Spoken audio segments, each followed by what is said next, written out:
بسم الله الرحمن الرحيم الحمد لله رب العالمين والصلاة والسلام على سيدنا محمد وعلى آله وصحبه أجمعين. جزاكم الله خير, brothers and sisters, for coming. Inshallah ta'ala, the first session will be from 10 until 11:15, and then we'll take a 10 minutes break, and then the second session will be from 10:30 until 12:30. 11:30 until 12:30. Salat al-Dhuhr today is 12:30.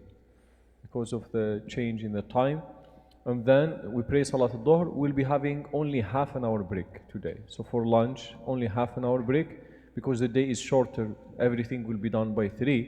So only we give you half an hour break, and then we resume, and then inshallah ta'ala we'll continue until around 3 or 3:30, something like this, because we have to finish. Shaykh Al-Qudah's flight is later today, and we have to finish everything before 3:30, inshallah ta'ala. Again, if you have questions, please send them digitally or send them in a piece of paper. I will present them in front of Shaykh. And do you like, Shaykh, we start with questions, or you cover some materials and we ask the questions? Sure, yeah, we'll ask the questions, inshallah. We ask the questions. So let's start inshallah ta'ala with the issue of the لعلك تفتتح رسميا إن شاء الله, and then we ask questions. طيب, بسم الله الرحمن الرحيم. الحمد لله رب العالمين. اللهم صل وسلم وبارك على محمد وعلى آله وصحبه أجمعين. اللهم نور قلوبنا بالعلم وزين أخلاقنا بالحلم وافتح بيننا وبين قومنا بالحق وأنت خير الفاتحين. أصبحنا وأصبح الملك لله والحمد لله لا شريك له لا إله إلا هو إليه النشور. أصبحنا على فطرة الإسلام وكلمة الإخلاص وعلى دين نبينا محمد صلى الله عليه وسلم وعلى ملة أبينا إبراهيم حنيفا وما كان من المشركين. اللهم أنا أصبحنا منك في نعمة وعافية وستر، فأتم علينا نعمتك وعافيتك وسترك في الدنيا والآخرة. اللهم ما أصبح بنا من نعمة أو بأحد من خلقك فمنك وحدك لا شريك لك، فلك الحمد ولك الشكر. يا ربنا لك الحمد كما ينبغي لجلال وجهك وعظيم سلطانك. رضينا بالله ربا وبالإسلام دينا وبمحمد صلى الله عليه وسلم نبيا ورسولا. السلام عليكم ورحمة الله وبركاته. طبتم وطاب ممشاكم وتبوأتم من الجنة منزلا بإذن الله. ثم أما بعد. Welcome to the third and the last session in this presentation, or this intensive course, if you wish, Islamic Finance 101, or interest-bearing transactions in the US. The Shaykh told me that there were like further questions about the auto finance or the car finance, when you finance it through the finance department of the car dealership versus bringing literally a third party from outside to finance it through. And here is the issue. Most cases, the finance department of the car dealership is an independent organization, legally, administratively, financially, completely an independent. So it is a third party, although it holds the same name of the car dealership. Honda Finance, Honda car dealership. Toyota Finance, Toyota car dealership. It is your responsibility to find out whether or not that finance department is completely owned and managed and operated by the car dealership. If we reach to a conclusion that yes, Honda Finance is owned by Honda car dealership, it means technically that you are not dealing with a third party. You are doing an owner finance. You are doing an owner finance. And based on this, justification or understanding, having 1%, 2%, 3% APR is not counted as riba. Because, at the end of the day, Honda car dealership is telling you, this car is for $20,000 cash, or for $23,000 for 5 years. And we already discussed them in this issue. We said that, increasing the price or having different prices for the same commodity based on the duration of the payment is permissible. We discussed that already. But again, this is not the issue. The issue here is how to prove that Honda Finance is completely 100% owned by the Honda car dealership. If that is proven, then you're good to go. If that is proven, then you're good to go. There was another question about discriminatory interest rate given to minorities. This is actually a non-Islamic finance question. I'm here to answer any fiqh question related to Islamic finance, right?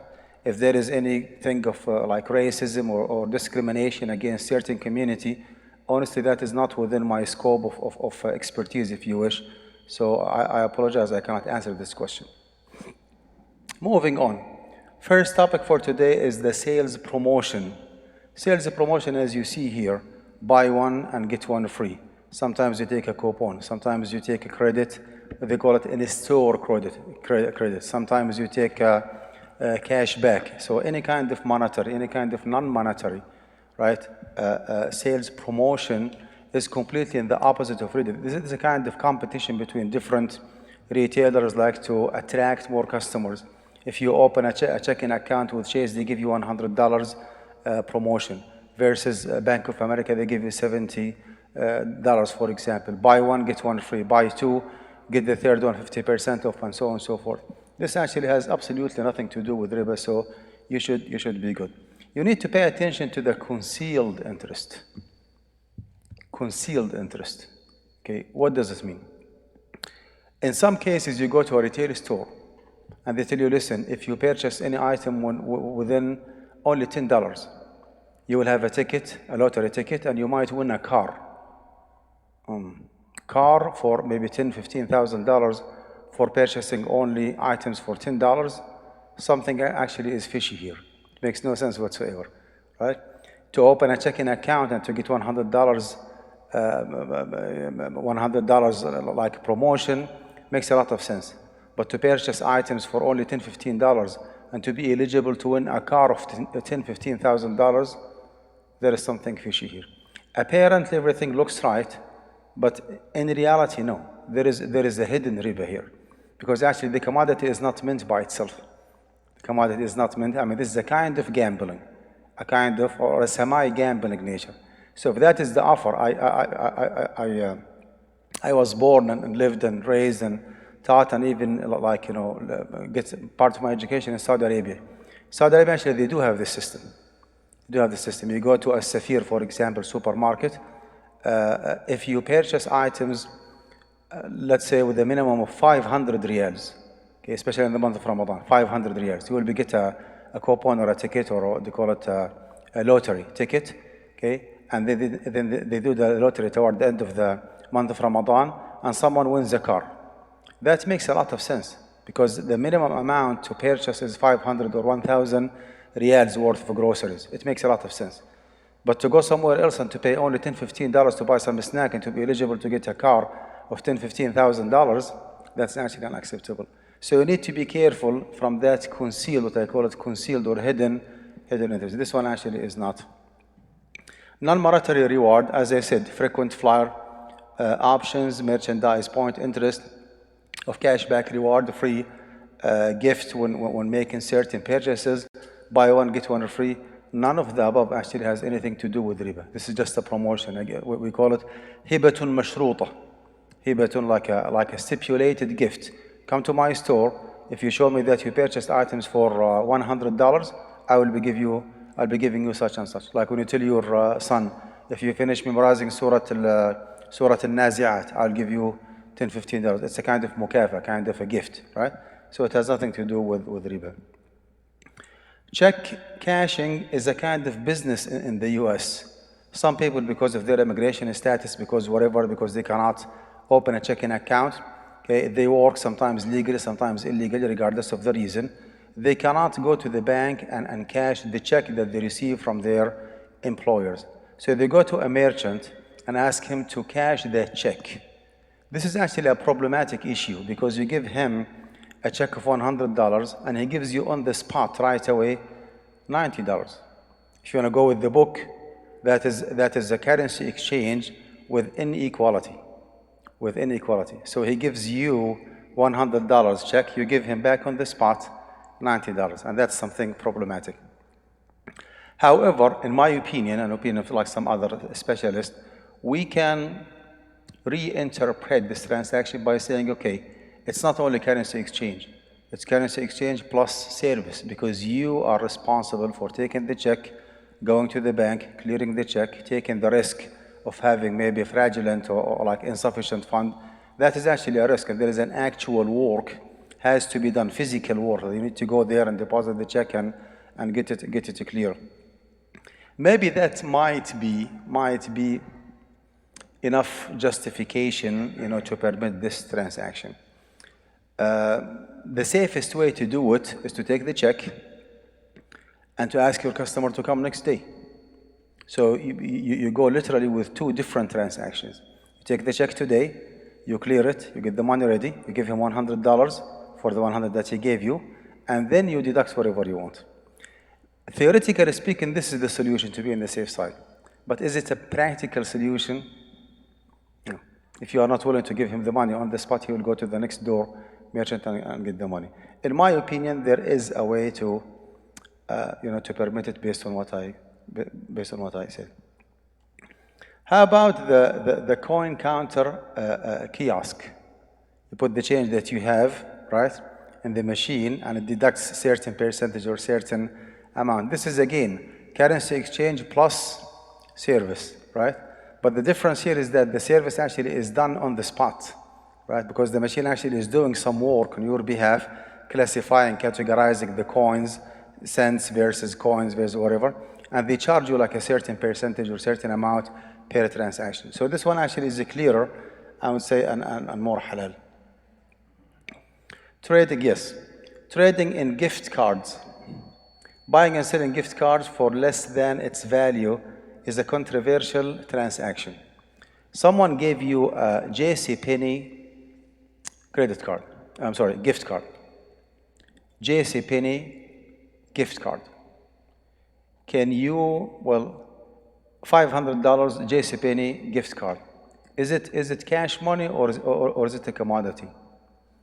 You can look at it from one side as a cash money, right? Because if you go to JCPenney without it, you have to pay $500 to purchase those items. From the other side, this is a very restricted fund. You cannot use JCPenney gift card to purchase items from Walmart, right? That's why I said it is a very controversial one. The question here, someone gave you $500 gift, JCPenney gift card, and you do not need to go shopping from JCPenney. Can you sell that gift card, JCPenney gift card, with a less amount? If you look at it as a commodity, then yes.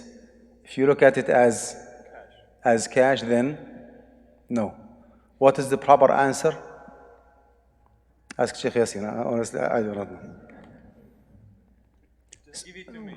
Here you go. Just give it to him. So it is a commodity as well, ruling of gift cards. Oh, insurance. Oh boy, insurance. طيب. Let me keep it simple. We do have, and I think we already talked yesterday and the day before yesterday about insurance in general, right? We talked about it. Here is briefly what we have. We have a mainstream fatwa adopted by, not the majority, by all different fiqh councils and Sharia advisory boards, right? The streamlined fatwa goes as follows. Any kind of government-based insurance, any kind of mutual-based insurance where there is no two different bodies within the structure of the company. All the policy holders are stakeholders, right? So there is no conflict of interest. They said that basically insurance involves a lot of gharar, ambiguity, because you do not know whether or not you will be compensated. You keep paying, money to the car insurance company, and alhamdulillah, you have been driving safely for the last 15, 20 years with no single car accident. So you keep paying what they call it, the premium, and you do not know whether or not you will be compensated. There is another defect or a glitch that's called al-jahala. Al-jahala is slightly different. Al-gharar, you do not know whether or not you will be compensated. Al-jahala, you know for a fact that you will be compensated, but you do not know how much. Very good example is healthcare. You are a human, you are not an angel. You're going to get sick one day, right? So you keep paying a premium to the Texas, Blue Cross Blue Shield of Texas, for example. Okay? And you know for a fact that one day you will get sick. You will go to the hospital or to the doctor, but you do not know is this something serious that that will cost you $500,000, or just something very insignificant. You just pay $10 and you go home. So the compensation is there, but you do not know how much the compensation will be. That's the difference between al-gharar and al-jahala. In a very technical term, al-gharar ما لا يعلم وقوعه من عدمه. الجهالة ما علم وقوعه وجهل قدره. Right? وجهل قدره. Moving on. A while ago, back in the 70s and the 80s of the last centuries, those majami' fiqhiyya, fiqh council, used to believe that gharar actually is not the main defect. Riba is the main defect. That was the understanding. You pay less and you get more, right? You pay less premium, and once the car accident happened or the life insurance happened, or whatever, the car insurance company would pay way more than what you have paid. So you pay less and you get more. That is riba according to their interpretation. And then they said, no, hold on, there is no riba here. They changed their mind. Said, no, the most important defect, right, that afflict this kind of contract is the gharar, okay, which is the ambiguity or the uncertainty that you experience when you have an insurance. They used to say in the past that any kind of government insurance is among uqud al-tabarru'at. It is a non-for-profit contract. So any kind of defect could be overlooked because there is no profit motive behind it. The government wants to serve its citizens, its populations, by reducing or keeping the financial risk to the minimum. So there is no profit motive behind it. Because it is among uqud al-tabarru'at, among the non-for-profit agreements, we can overlook all these different defects. Mutual insurance is the same. They said, meanwhile, I'm still narrating the mainstream fatwa. Now, when it comes to commercial insurance, in a very technical term, they call it the stock-based insurance companies. So we have mutual-based insurance companies where we have only one body. All the policyholders are the stockholders. Okay? When it comes to stock-based, no, we have two different bodies. We have the owners of the organization, the stockholders, okay? And we have the policyholders. And the conflict of interest actually is clear. You as a policyholder, you want to pay less and to get more benefit.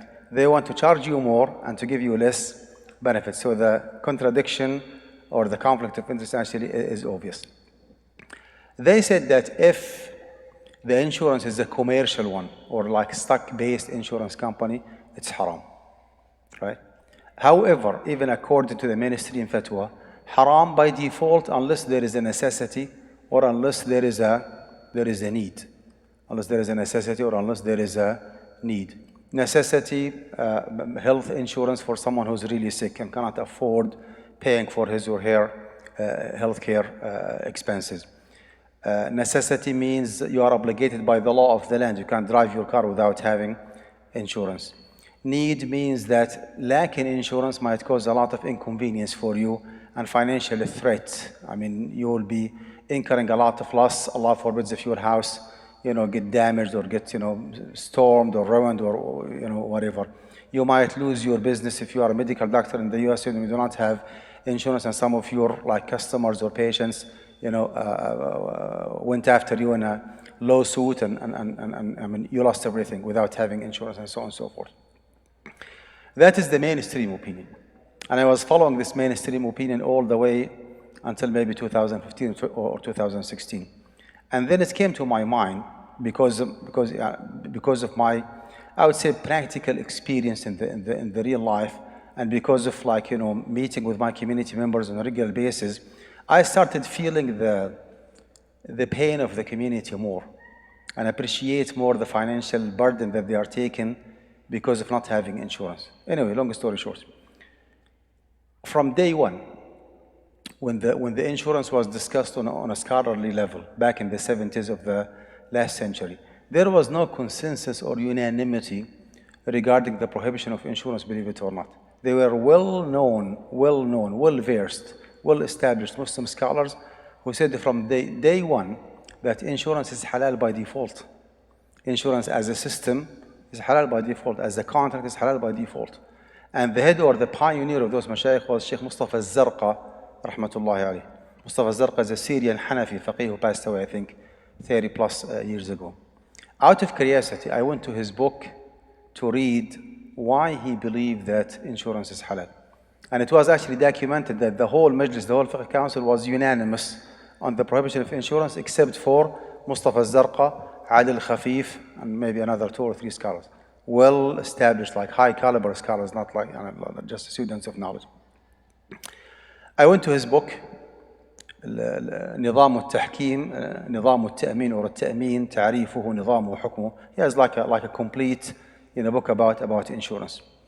And I have read this book twice, word by word, sentence by sentence, not one time, twice, until I was able to comprehend and understand where the Shaykh is coming from. Let me keep it simple. The meaning of the argument of the Shaykh goes as follows. He believes that any kind of insurance, whether government-based, can you give me an example of government-based insurance in the US? Social Security, Medicare, and Medicaid. Am I correct? Okay. Those are like different kinds of insurance. He said that any kind of insurance, whether government-based or mutual-based or commercial-based, they are not non-for-profit. They are not non-for-profit agreements. They are bilateral agreements. They have two-sided commitment. You have to commit yourself to pay a certain premium in order for you to be eligible to get a certain compensation, insurance benefit, whenever any unfortunate incident happens. Meaning of his argument. If you do not have an account with the Social Security Administration in the USA, and then you passed away, do you think that the administration of Social Security will sympathize with you? XYZ brother or sister, mashallah, was a wonderful brother, and he passed away, he left behind his kids and his wife unsustained. We should give them some money. It doesn't go this way. It doesn't go this way. Because there was no legal commitment or legal contract between you and them. So the Social Security Administration is telling you indirectly, give me $150 deducted from your paycheck to your account with me, and do not worry. If you pass away, rest in peace, do not worry. I will take care of your wife, I will take care of your kids. I'm going to pay your wife such and such amount, and your kids until the age of 18, until the age of 24, and then they're good to go. So that is a bilateral agreement, okay? Legally binding commitment. You pay premium, you are eligible to receive insurance benefit, regardless of the amount, more or less. This is a different discussion. And then he said, what is the difference between this approach and the life insurance company that tells you, listen, if you give me $150 a month deducted from your check going to your account with me, and then you pass away, do not worry, rest in peace, Allah ma'ak ma'as salam, I will take care of your family members, right? I will not give your wife a monthly salary or payment or kids. No, I'm going to issue a check of $1 million. Conceptually speaking, what is the difference? Pay me premium, you will be eligible for compensation. If you pay, you are eligible. If you do not pay, you are out. Up to this point, now forget about the way that the insurance money is invested, forget about the exploitation, taking advantage of the customers, and that's completely irrelevant discussion according to him. He was just digging in depth, okay, and trying to identify the nature of the legal agreement. According to the Shaykh, there is nothing called cooperation or sadaqah or donation or collaboration or benevolence, none of the above, with all due respect. No one actually is doing you a favor. No one is doing you a favor. This is your financial right. Okay? By the law of the land, if you pass away or at the age of retirement, or Allah forbids in case of being handicapped or disabled, by the law of the land, you deserve that compensation because you paid your premium. By the law of the land, okay, you deserve the $1 million because of your death, because actually you committed yourself to a contract and you kept paying $150 during your lifetime. After a lot of discussion with Mashayikh and Amja, I officially changed my mind, officially. And before taking the member in my community in Houston, and telling the community that I changed my mind and I wholeheartedly believe that life insurance is halal, I went ahead and I purchased my own life insurance policy. That was, I think, back in 2015-16. And I wholeheartedly believe that my opinion is correct. I might be wrong, Allahu Alam, but to the best of my knowledge, Wallahu Alam, insurance as a concept, insurance as a contract, is a brand new agreement. It's not a sale agreement, it's not a lease, it's not a commission, it's none of the above. It is a brand new, unprecedented contract that people actually came up with for the best interest of the society at large. Now, you can argue that by saying, okay, insurance companies invest their money in the stock market or in the haram way. I can counter that by saying, okay, Social Security Administration does the same, right? You can say, okay, they take advantage of the need of, well, that's absolutely irrelevant. We're talking about the legal contract. Is there any technical, legal, fiqh difference between your commitment with the Social Security and your commitment with the life insurance company? To my understanding, there is no difference. So you either permit everything, or otherwise you prohibit everything. But to pick and choose and say, okay, this is a government-based, non-for-profit, for collaboration purposes, that's halal. This is for commercial-based, okay, for-profit, oh, that's haram. This differentiation actually has to be substantiated and supported by clear evidence, right? يعني التفريق بين المتشابهين يحتاج إلى دليل ولا دليل. So the bottom line, and to the best of my knowledge, and I do have like one member from AMJA, Shaykh Walid al-Minesi, who supports this approach 100%. We are 2 out of 7 members. 2, we say that insurance actually is a halal by default. You don't have to justify or bring a need that, oh, I'm in desperate need. No, it's halal by default. You can just go ahead and have your life insurance. Now, the number of scholars who are changing, apparently that's a very hot topic, that's why the Shaykh actually came here. He wants to argue with me now, I know. Now, the number of scholars actually who are changing their mind and saying that life insurance, because actually the most controversial one is the life insurance. Am I correct? Because it is money for money. There is no medical treatment, there is no fixing car, no, it's just cash for cash. You pay, you get money back, period, right? So this is like the most explicit and the most controversial kind of insurance. The number of scholars who are changing their minds, right, is rapidly increasing. Number of scholars who are changing their minds, saying that insurance is halal, is rapidly increasing, right? One of them is Shaykh Abdullah. One of them is Shaykh Abdullah ibn Mni', who is still alive. He is a member in the Senior Scholars Council of Saudi Arabia. عضو هيئة كبار العلماء في المملكة العربية السعودية. He is still alive. And he actually wholeheartedly believes that insurance as a concept, as a legal contract, is halal. Even the, I forgot what to say, subhanAllah.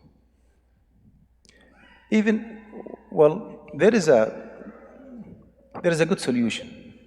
For those who want to have life insurance, there is more code. For those who want to have life insurance without violating the mainstream fatwa. There is a way for American Muslims to have life insurance in the USA without violating the mainstream fatwa. What is the solution based on what I explained? What's that? Well, that is correct because you are not the one who is signing the agreement. It comes as a part of the package. But actually, I'm referring to something else. Actually, the solution is to have life insurance with a mutual-based insurance company. Here you go. So we can catch 2 birds in 1 stone. Forget about my opinion. Maybe I'm wrong, right? But you think that you need life insurance. And for me in particular, I have a life insurance with a stock-based insurance company, and I still believe that what I have done is correct. I do not see that differentiation between mutual-based versus stock-based. But for you to be in the safe side and to go with the mainstream fatwa, you can shop around for life insurance policy offered by mutual-based insurance company. We have Liberty Mutual here. Liberty Mutual, well-known insurance company in the USA. Do they have life insurance? I do not know. I'm not a practitioner. I'm just an academic, and I'm just giving you some idea of what's going on. So if you are interested, you can look for a life insurance policy offered by a mutual-based insurance company, and you will be catching two different birds in one stone. When I say that life insurance is halal by default, this needs more elaboration, because even within this, whether you're talking about whole or a term, is this what they call it? Whole policy, right? Versus term policy, am I correct? Term policy like up to 70 or 80 years old. Whole means like the whole lifetime. Anyway, when I say that life insurance is halal, it does not mean that every single option that you have is halal. Okay? If you limit yourself to the minimum payment, in our example, 150, upon your death, your family members or your beneficiaries will be entitled to the insurance benefit. In our example, $1 million one-time check. If you decide from now to increase your monthly payment and to make it $200, right? You're going to end up having insurance benefit, $1 million, plus the cash advance, whatever you have paid in the past during your lifetime, will be paid back to your family members. And those two options are halal to my knowledge.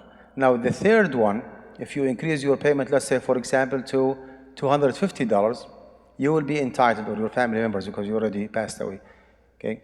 Your family members will be entitled to the insurance benefit, to the cash advance, and to the interest on top of the cash advance. I would say just exclude the third option and limit yourself to the first and to the second option. Wallahu alam. You can read more about gambling, outstanding ruling of insurance, impermissible insurance benefits, new trend. Okay. Facilitating prohibited transactions. Facilitating prohibited transactions. What does it mean? You work as a real estate agent. You have two different parts of your job. The first one actually is to shop around for the right property, for the right customer, with the right price. I don't think we have any issue with that, right? Now, the second part is the controversial one, which is your support, direct or indirect support, in connecting your customer with the mortgage company. You are expected to pick up the phone and talk to the mortgage company and to process some, paperwork, and to email them or to fax them or to fill them online, okay, to facilitate for your customer getting the mortgage that he or she is looking for. Likewise, if you work as a salesperson in a car dealership business, right? Shopping around for the right customer, right car with the right price is halal. Now, connecting your customer with the finance company is the controversial issue. What is the standard? Where to draw a line between what's haram and what's halal? Any kind of direct involvement in facilitating in a riba transaction is not allowed, right? In the real life, how to differentiate between direct or indirect, honestly, it's not that clear for me. But apparently, if you are the car dealer and you have that software that you pay $250 or $300 software, and you fill out that application, it's a kind of software that's connected with maybe 40 different finance institutes. Once you hit submit, it goes to all different finance institutes. Some of them might reject the application if you're a client. Some of them might ask for a cosigner. Some of them might approve him or her for only $15,000. Some of them might give him unlimited approval, whatever the reason might be. But my concern here, are you as a practicing car dealer, Muslim car dealer, are you supposed to facilitate that transaction to your customer or not? The answer is no, right? لعن الله آكل الربا ومؤكله وكاتبه وشاهديه. Allah subhanahu wa ta'ala is cursing the consumer of the interest, okay, and the feeder of the interest, and the script or the writer, as well as the two witnesses. وَقَالَ هُمْ سَوَاء. And he said that they both are equal in committing the sin. So it is a kind of, a kind of hard to stay away completely from supporting your customers. Alternatively, if you are the owner of the car dealership, maybe you can outsource that job. you can outsource that job or bring maybe a freelancer to work in your office and to do that, excuse me all, quote unquote, the dirty job on your behalf. Let him apply like a non-Muslim guy, has nothing to do with haram and halal interest. Let him do the job and apply. That's one solution. Other solution actually is to connect your customer or to ask your customer to sit down and to apply by himself, and you stay away from that. But you cannot be directly involved in facilitating and submitting the paperwork if you're a customer to the finance company, because this is, to my knowledge, a very direct involvement in facilitating a haram transaction. Online currency exchange, if you go with the book as we already explained on a Friday night, if you still remember, okay, the condition that the Prophet ﷺ set for us is إِذَا كَانَ يَدًا بِيَدٍ. So handling or giving, like handing out the money on the spot while sitting, and give the Shaykh the money and he gives me the money and everybody is good to go. This actually does not happen in the real life nowadays, because the whole situation and the level of technology is way more advanced than it was during the lifetime of the Prophet ﷺ. Now we live in the United States, in Albany, in New York, and your customer lives in Australia, right? Or in China, or in India. So in order for you to do a currency exchange, sometimes they call it a Forex, stands for like foreign currency or whatever. It takes real time, right? In order for the money to be wired or transferred from the United States of America to Australia, it takes time. The good news here is that nowadays, scholars do consider the virtual meeting, the virtual or the digital meeting as an actual meeting. I was telling the Shaykh before the class that the BOT, Board of Trustees of Guidance College, meeting periodically every 6 months maybe, online, right? People nowadays like sit on Zoom and they buy and they sell and they love and they hate and they divorce and they get married and they do all what they want, right? Everything actually is online. So why not we give people some flexibility by allowing them to do the currency exchange online, as long as there is no intentional delay in processing the payment, right? So if it takes usually between 3 to 5 business days, let it be. If there is no hand-on-hand exchange, or there is something else, account-to-account exchange. So once you hit submit, okay, it will be reported in his account that he did receive $789 American, and you will be receiving XYZ Pakistani Rupiah or whatever, right? Now the actual transfer takes time. If you did not delay it, purposely to violate the hadith, honestly, I do not see any problem going with the Forex exchange. However, you need to make sure that you do not leverage your account, as I already explained. You cannot borrow from the broker to have more money. This is wrong, right? Because of the different reasons that I already explained.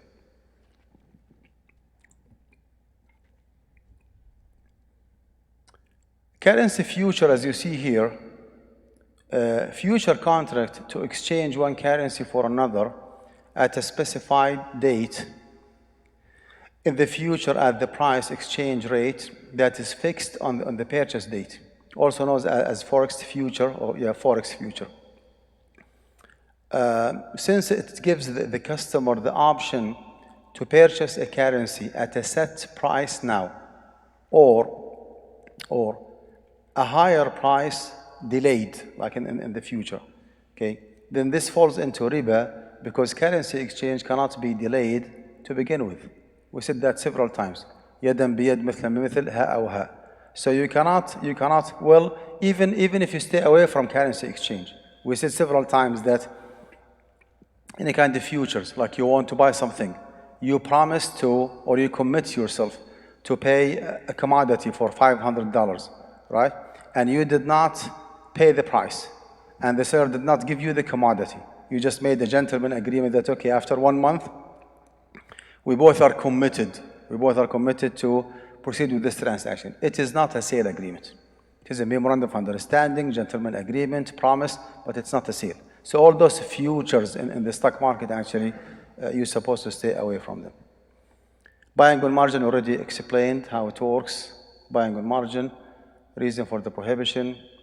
Fiat money, it means a kind of currency that does not have any intrinsic value. During the lifetime of the Prophet ﷺ, people used to trade in gold and silver, right? Gold and silver. Gold and silver actually do have intrinsic value. So even if they are not officially acknowledged or declared as a currency, it doesn't make a difference. They have their own intrinsic built-in value. I want you to be like more familiar with those technical terms. Legal tender. What does it mean when we say legal tender? Medium of payment recognized by the legal system to be valid for meeting a financial obligation. Example, paper currency. Who said that this piece of paper worth $5, right? Size-wise, it's almost like the $1, right? Does any one of them have any intrinsic value? Just a piece of paper, okay? But the government of the United States or the Federal Reserve said that this is $5 where you can buy a key, okay? While this $1 is enough to buy a barrel of water, right?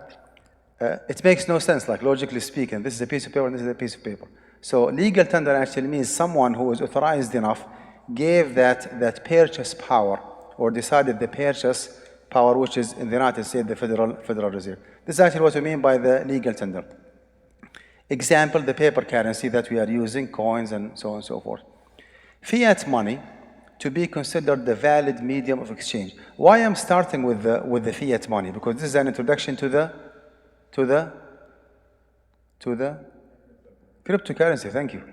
Cryptocurrency, right? We need to have a kind of introduction why we have a lot of observations when it comes to cryptocurrency, because there is no authority behind it.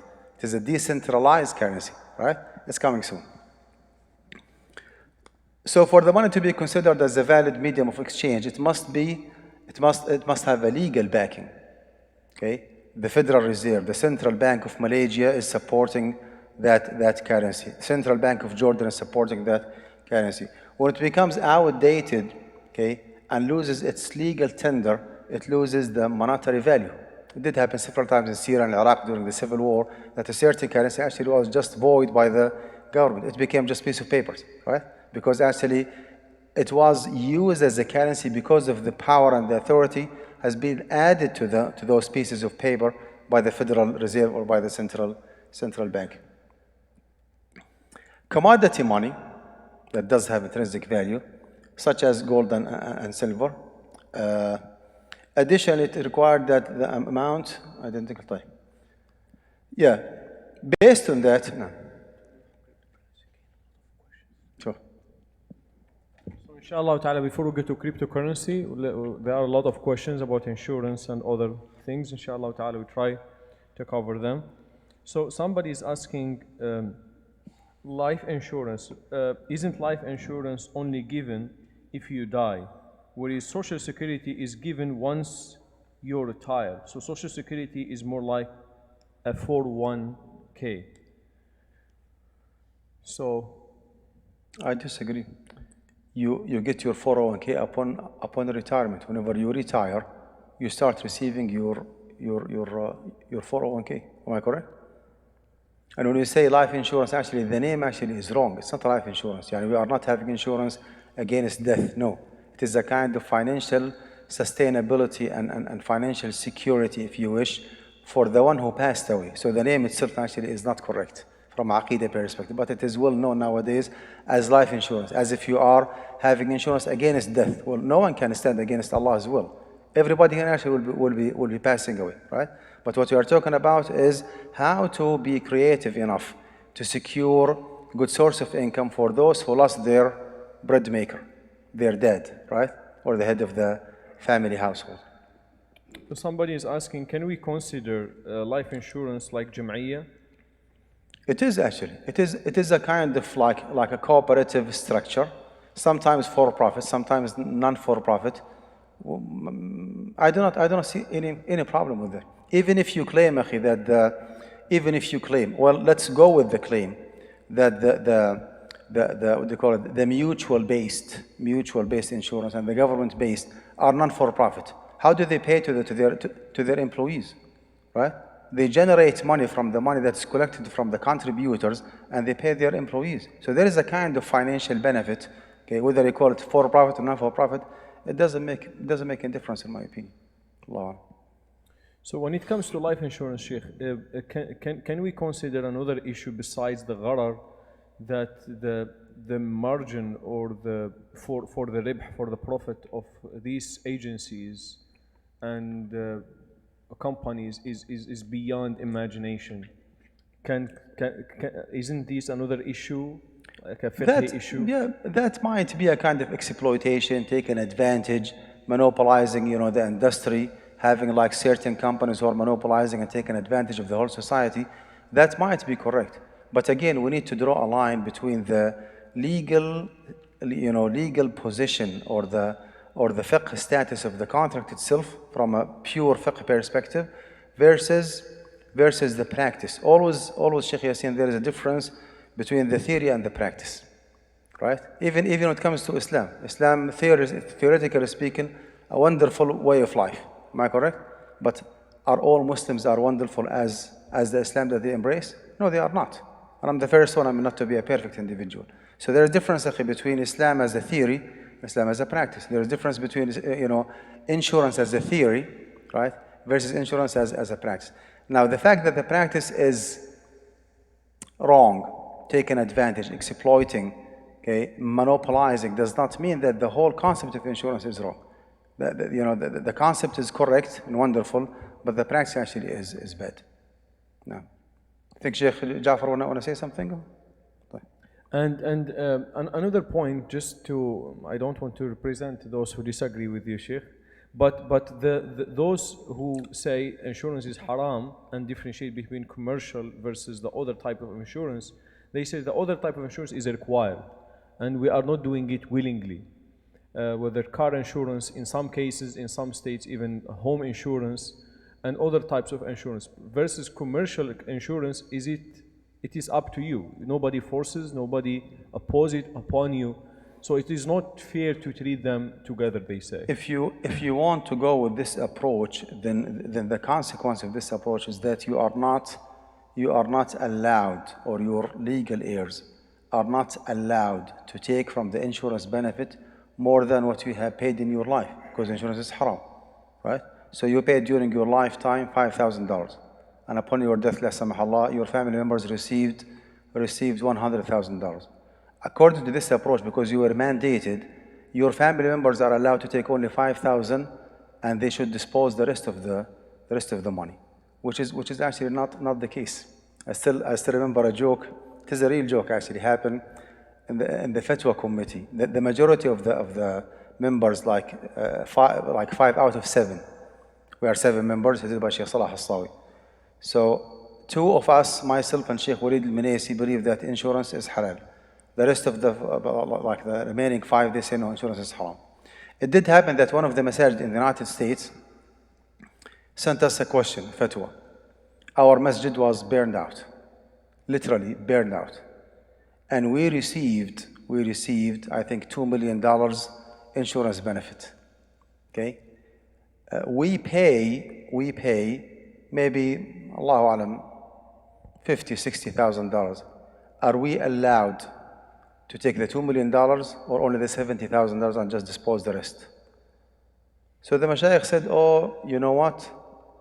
Because this is a non-for-profit organization, and this is a masjid and a good cause, and the community is in need for the money, and you need like a bigger building, you know what? Let's just take the $2 million.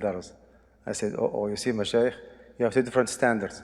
Now, yesterday you were saying that insurance is haram.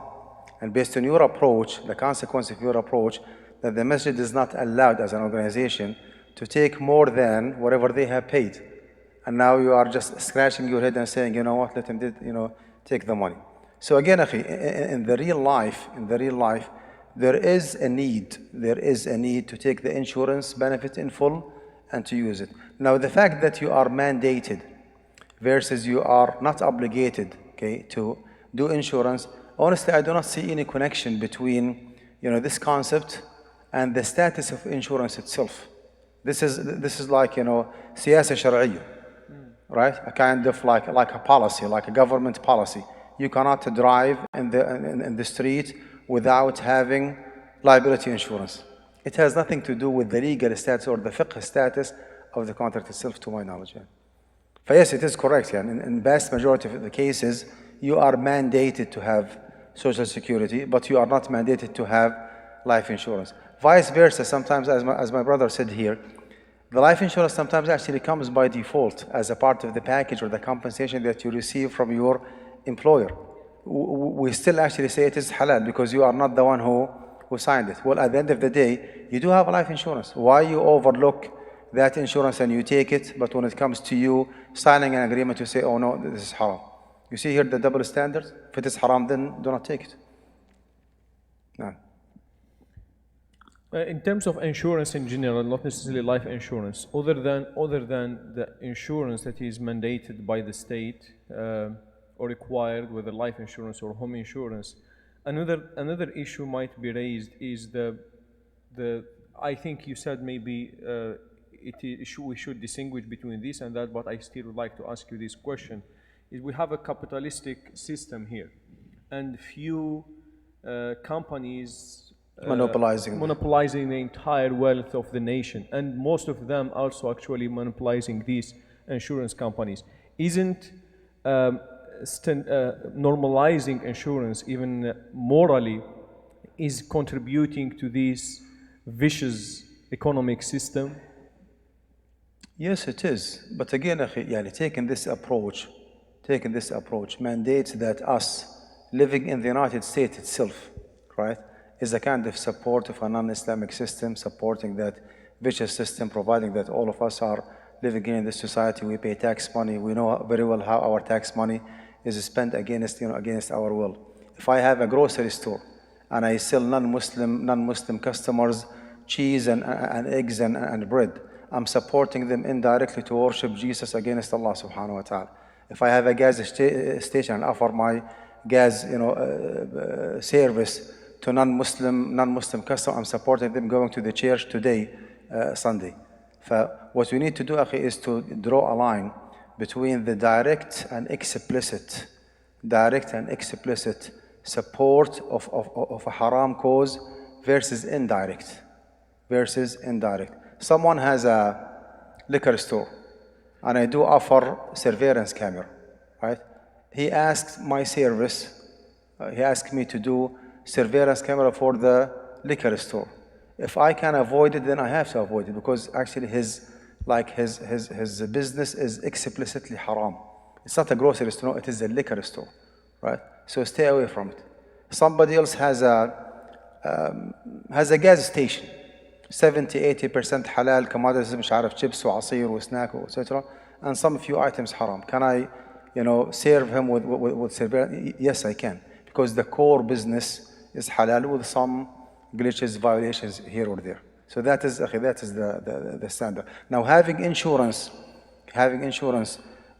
support the monopoly or the monopolization of this industry. Yes, it is.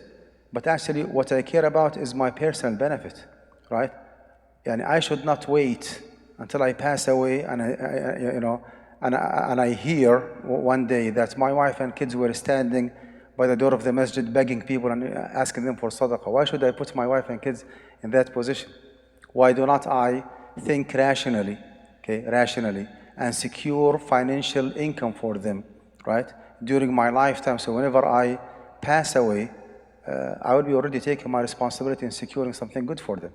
I have kids who go to school, who want to pay, for the house, for the mortgage, the alhamdulillah halal mortgage, for their tuition fees, for their life, for their marriage. I do not have enough money. Once I pass, that's it. Their source of income will be just stopped. Okay? Well, we depend on Allah subhanahu wa ta'ala. We love Allah, we trust Allah subhanahu wa ta'ala. A part of our trust on Allah subhanahu wa ta'ala is to take all the possible measures, to secure financial stability and sustainability of our kids. That's why yesterday we were talking about 401k. Forget about insurance, right? That's why we're talking about having a side business, having a good job, good education.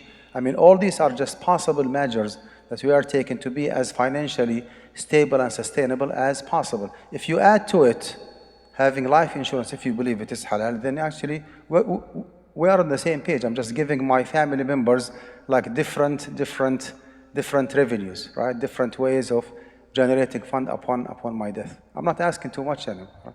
No. Again, when it comes to life insurance, Sheikh, you mentioned yesterday speaking of mortgage, and you advised the community to create something as an alternative of the conventional model. And you said we can do it. So why can't we propose the same thing when it comes to insurance? Why can't we propose something alternative that is pure, that is profitable, but in the same time is not like vicious and not problematic like what is the model that is provided in the society? Because if we normalize it, then we are not pushing people to look for an alternative. Similar to like meat, if we say to the Muslim community that the Christian and the Jews meat is halal, so we don't have halal by now. So being restricted at some point made Muslims work hard, and now alhamdulillah we have halal meat, we have halal store. Can we restrict this issue, though it might be legitimate fiqhi wise, so to push Muslims to work hard and provide alternative?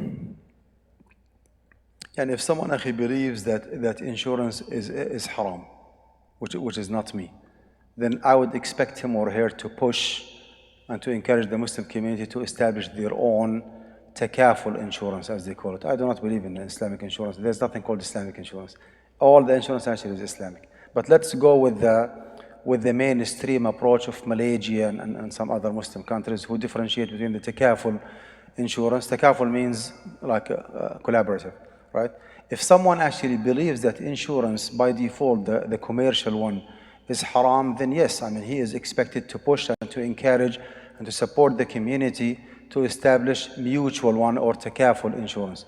But if I do not believe, to start with, that insurance is haram, I mean, why am I expected to push my community to establish an Islamic insurance company, although I do not believe that there is something called Islamic. All the insurance, is Islamic. However, let's be more cautious, okay?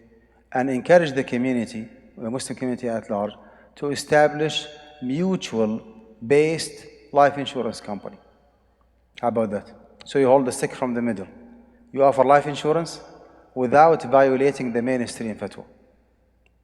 Do not they say that mutual-based insurance is halal? Well, let's put our resources together and work on a mutual-based life insurance company, when there is only one body, not two different bodies, as I already explained. How about that? Yeah. When there is a will, there is a way. And if you decide to go this route, I'll be inshallah more than happy to support in putting all these like different components together to make it happen, inshallah. Jazakallah khair. Inshallah, if they have some business mind, they can inshallah invest in some noble project like this. Another question that we have, Sheikh, here, not related to life insurance. Somebody say why JCPenney gift card is considered a cash. Again? Cash has to be currency. The gift card is good only for JCPenney. So somebody is. As I said, it depends on the way that you look at it, because the JCPenney gift card cannot be used in Sam's Club, cannot be used in Macy's, cannot be used in Walmart. So you are limited, you are restricted to purchasing items from JCPenney. With this understanding, it is a commodity more than to be cash money. But if you look at it from a different perspective, that if you do not have that gift card and you want to go to purchase items for $500, how can you proceed? You have to have cash money. And that cash money actually is represented or stored in that card, right? So again, it is 50-50. And that's why I said, I have no answer for it. I would rather say, be in the safe side, do not sell that gift card, right? JCPenney gift card for less, because 50% of it could be, wallahu alam, cash money. Or just give it to Shaykh Yasin, and inshallah he will go with his wife and kids and shopping in JCPenney.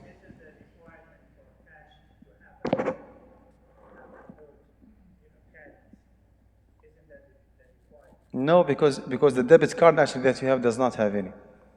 Because the cash gift card that you give to your friend does not have cash, and it's not actually white or black, wallahu alam. So yeah, very vague, very gray area.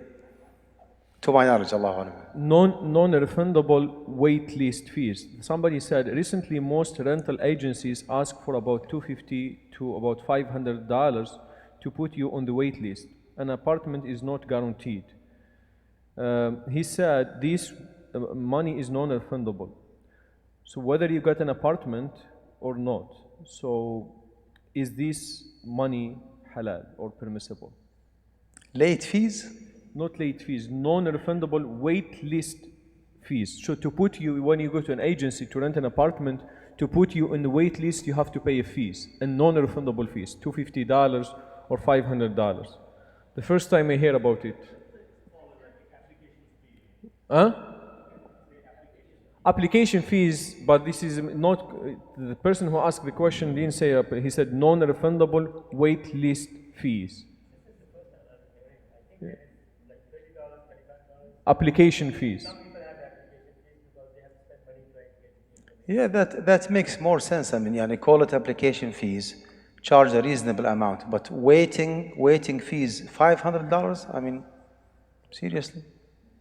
Look for another apartment. What kind of service you are offering when you put someone on the waiting list? You ask the question? Yeah, clarify, yes.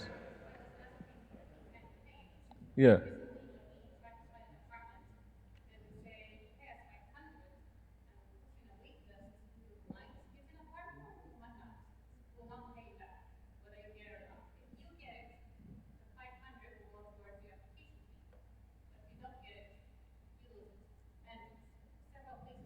Wow. That's a kind of exploitation and taken advantage. No, it's not gambling, but actually it is a kind of taken advantage and exploitation, because actually there is no actual service. I mean, yani, what are you paying for? You are just, I mean, he's just putting your name, waiting for apartment, and you will not take the apartment, excuse me, as a sadaqah. You're gonna pay the rent, so he's not doing you a favor. Yeah.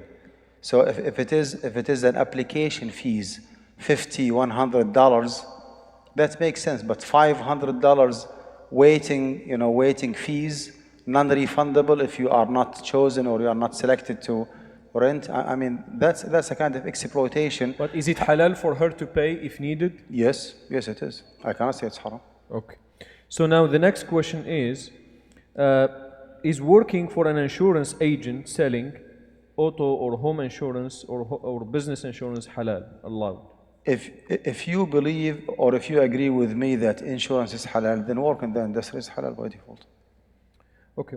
Is it permissible to have home equity credit line as a backup plan if in case, where is it go? If in case of major home expenses?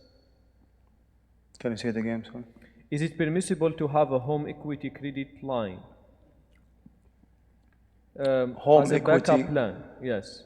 If home equity credit line? Yeah. What is the benefit of the home equity credit line? Is it permissible to have a home equity credit line as a backup plan if in case of a major home expenses? I have not used the money, but it is available if in case of emergency.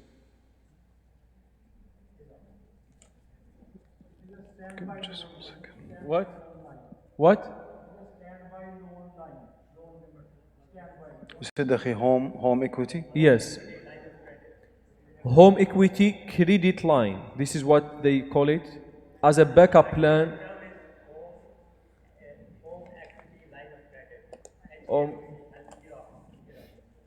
Okay. Line of credit means that you apply for it, so in case of defaulting or being unable to pay your mortgage, they're going to pay on your behalf?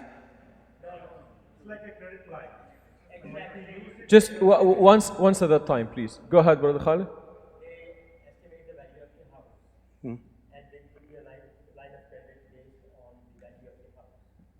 Sisters, if we can have one conversation, please.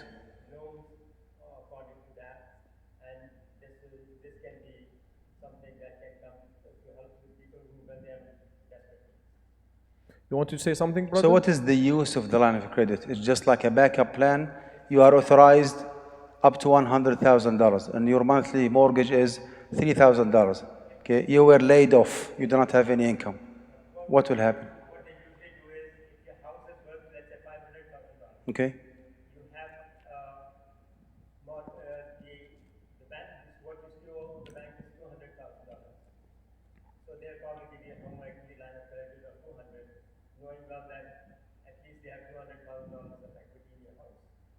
How do they determine your eligibility based on what? طيب, Yes? I think I have a lot of homework to do. تفضل. Go ahead. Yeah. Just.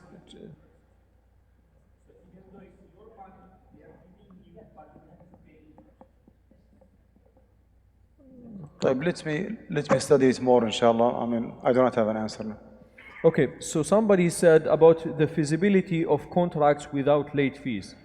So we mentioned yesterday the default that late fees is haram to collect unless otherwise Haram to use, not to collect. If you collect and put it aside, Yeah, and you to spend it in going after those delinquent accounts or pay it to an attorney, paying to a collection agency, that would be fine. Okay, so somebody said if you contract with someone to pay $30,000 for a car over the course of 3 years and they still haven't paid the full amount after 5 years, what can we do? We can charge late fees, but they are abusing their loan agreement with you. What practical and halal financial steps can you take? Meaning, this is not the only question. There are so many questions about what can we do if we cannot use late fees. Well, if there is a default from the buyer's side, then you just terminate the agreement. And this is the law of the land here. Any car dealership, right? Car dealership does have the right to terminate the agreement upon the default of the customer, and he can even go further. He can just bring his towing truck and take your car without even talking to you. Am I correct? Do you have any car dealers here? So you just terminate the agreement and you sell the car and you find out how much he owes you, right? And ask him or go after him or take from that money whatever like covers your outstanding balance and give him the rest if there is any money. But you are not expected to wait forever and just keep begging him, please give me the money. No, just terminate the contract, sell the car, get your money, and ma'as-salam. Simple as that. So can we consider late fees as a penalty, not interest riba? Like it depends on the way that you use it. If you put it in in pocket, then that's riba. If you put it aside and designate that money to go after the delinquent account, that would be fine. So now this person doesn't seems to be a dealership. Maybe this is an individual who made a deal with somebody to pay him $30,000 over 3 years, and it's been 5 years and did not collect the debt yet. Well, so if he is unable to collect the principal amount, how can he charge him late fees? I mean, that guy is not paying whatsoever. See what I'm saying? If he is unable to pay the principal amount, how can he go after him and charge him interest or late fees? He's not paying. Okay. He's in default. Maybe like insolvent, Allahu Alam. So, one second. Electronic insurance, Shaykh. Can you elaborate more? If I buy an Apple computer or an iPhone for $1,200 and they offer me $200 insurance just in case the computer has problems or That's called the warranty. Yes. Yeah. So, and then is it halal? Yeah. If the actual life insurance is halal, then anything else is halal. Everything else is halal. Wow. Gift cards, if you have this is, maybe we can come to it later on. Mortgage is coming. Go ahead.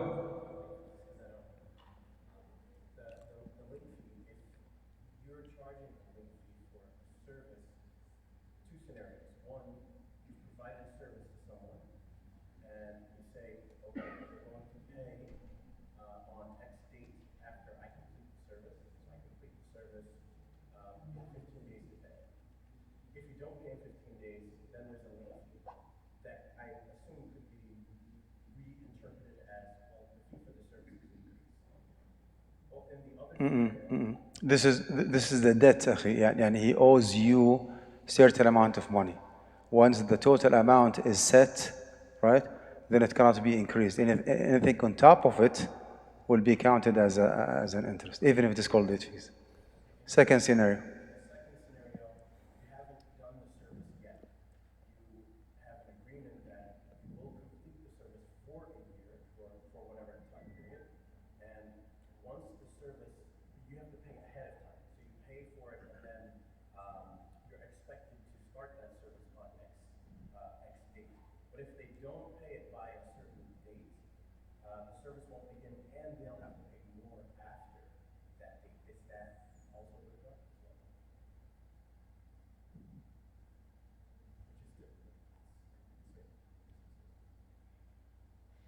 Can I add something to this question, Sheikh? Maybe it helps. If I have apartments to rent and I don't want to charge late fees because it is fiqh problematic, can I tell people if you pay within from this month, the rent is $850. If you pay after this month is $950? No, you can do it otherwise.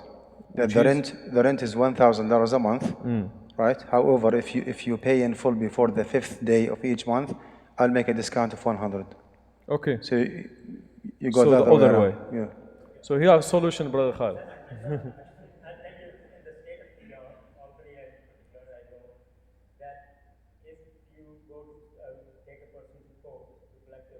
They will not allow you to take dates.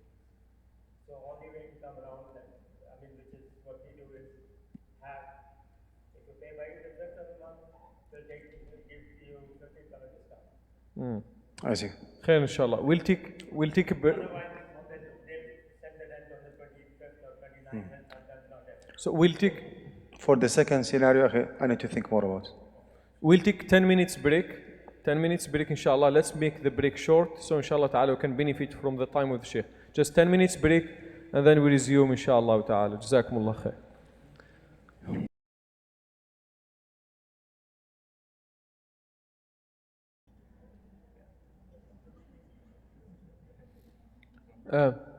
I have a gentle, kind request from the brothers not to initiate any conversations, side conversation.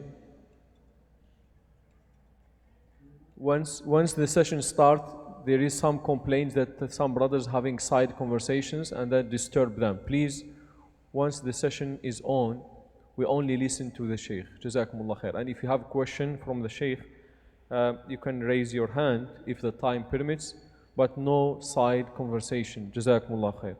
We'll have only one question and then we proceed, inshallah ta'ala. The question is about home equity line-up credit. The brother who asked the question came actually clarify the question. Let me ask the question to the Shaykh. The question simply is, a person having a home that worth, let's say, $200,000, goes to the bank and requests a loan of $180,000, something like this. You are not charged interest as long as you don't use this money. The moment you use this money, you are charged interest. So the question asked to Shaykh, can we use this way and have this fund on the bank for emergency only? So the contract that you sign is interest contract. As long as you use this fund fully or partially, they charge you interest. Now the question is, if you don't use this loan, if you don't use this fund, it's only on the bank, they don't charge you interest. Is it halal to have this contract, to take this loan and put it on the bank? You don't use it except in the emergency. This is the question. You go ahead, Akhi. What was the answer? Based on this.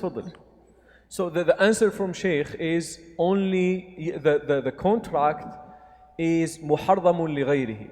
To sign the contract that has a riba element or interest element, it is not haram for itself. It is haram for another cause.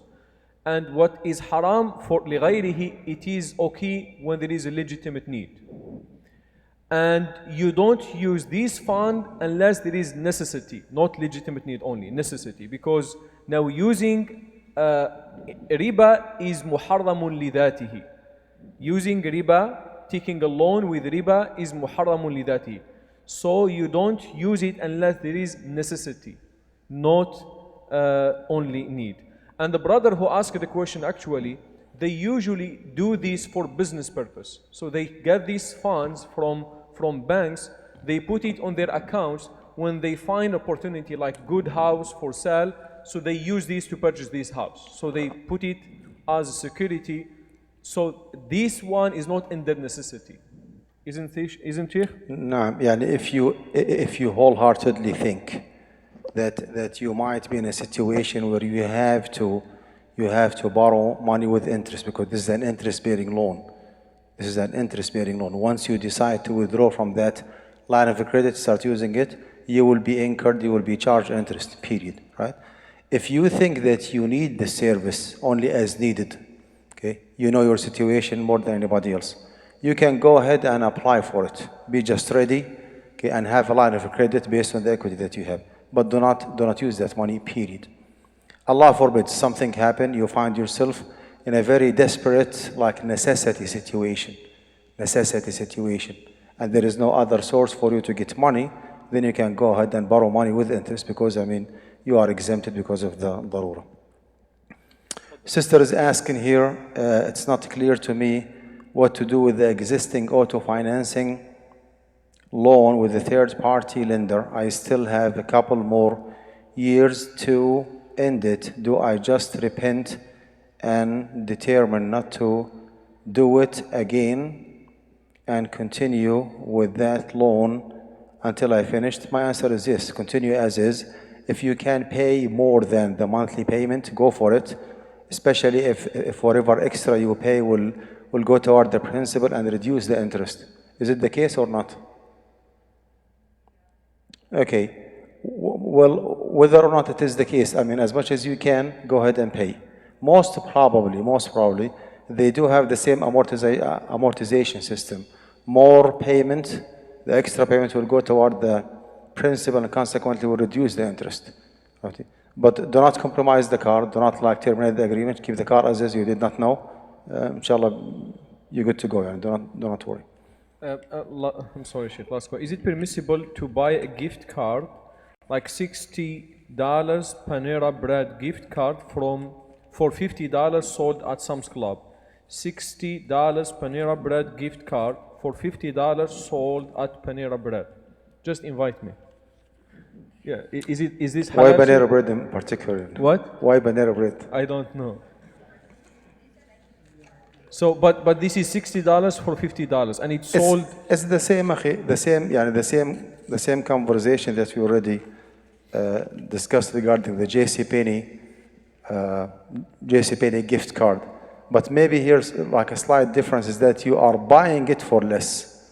Its market value is $60, and you buy it from Sam's Club for how much? $50. I think the same argument. If you look at it as cash money, then you are like paying less, like you are buying $60 for $50. I would say just stay away from it.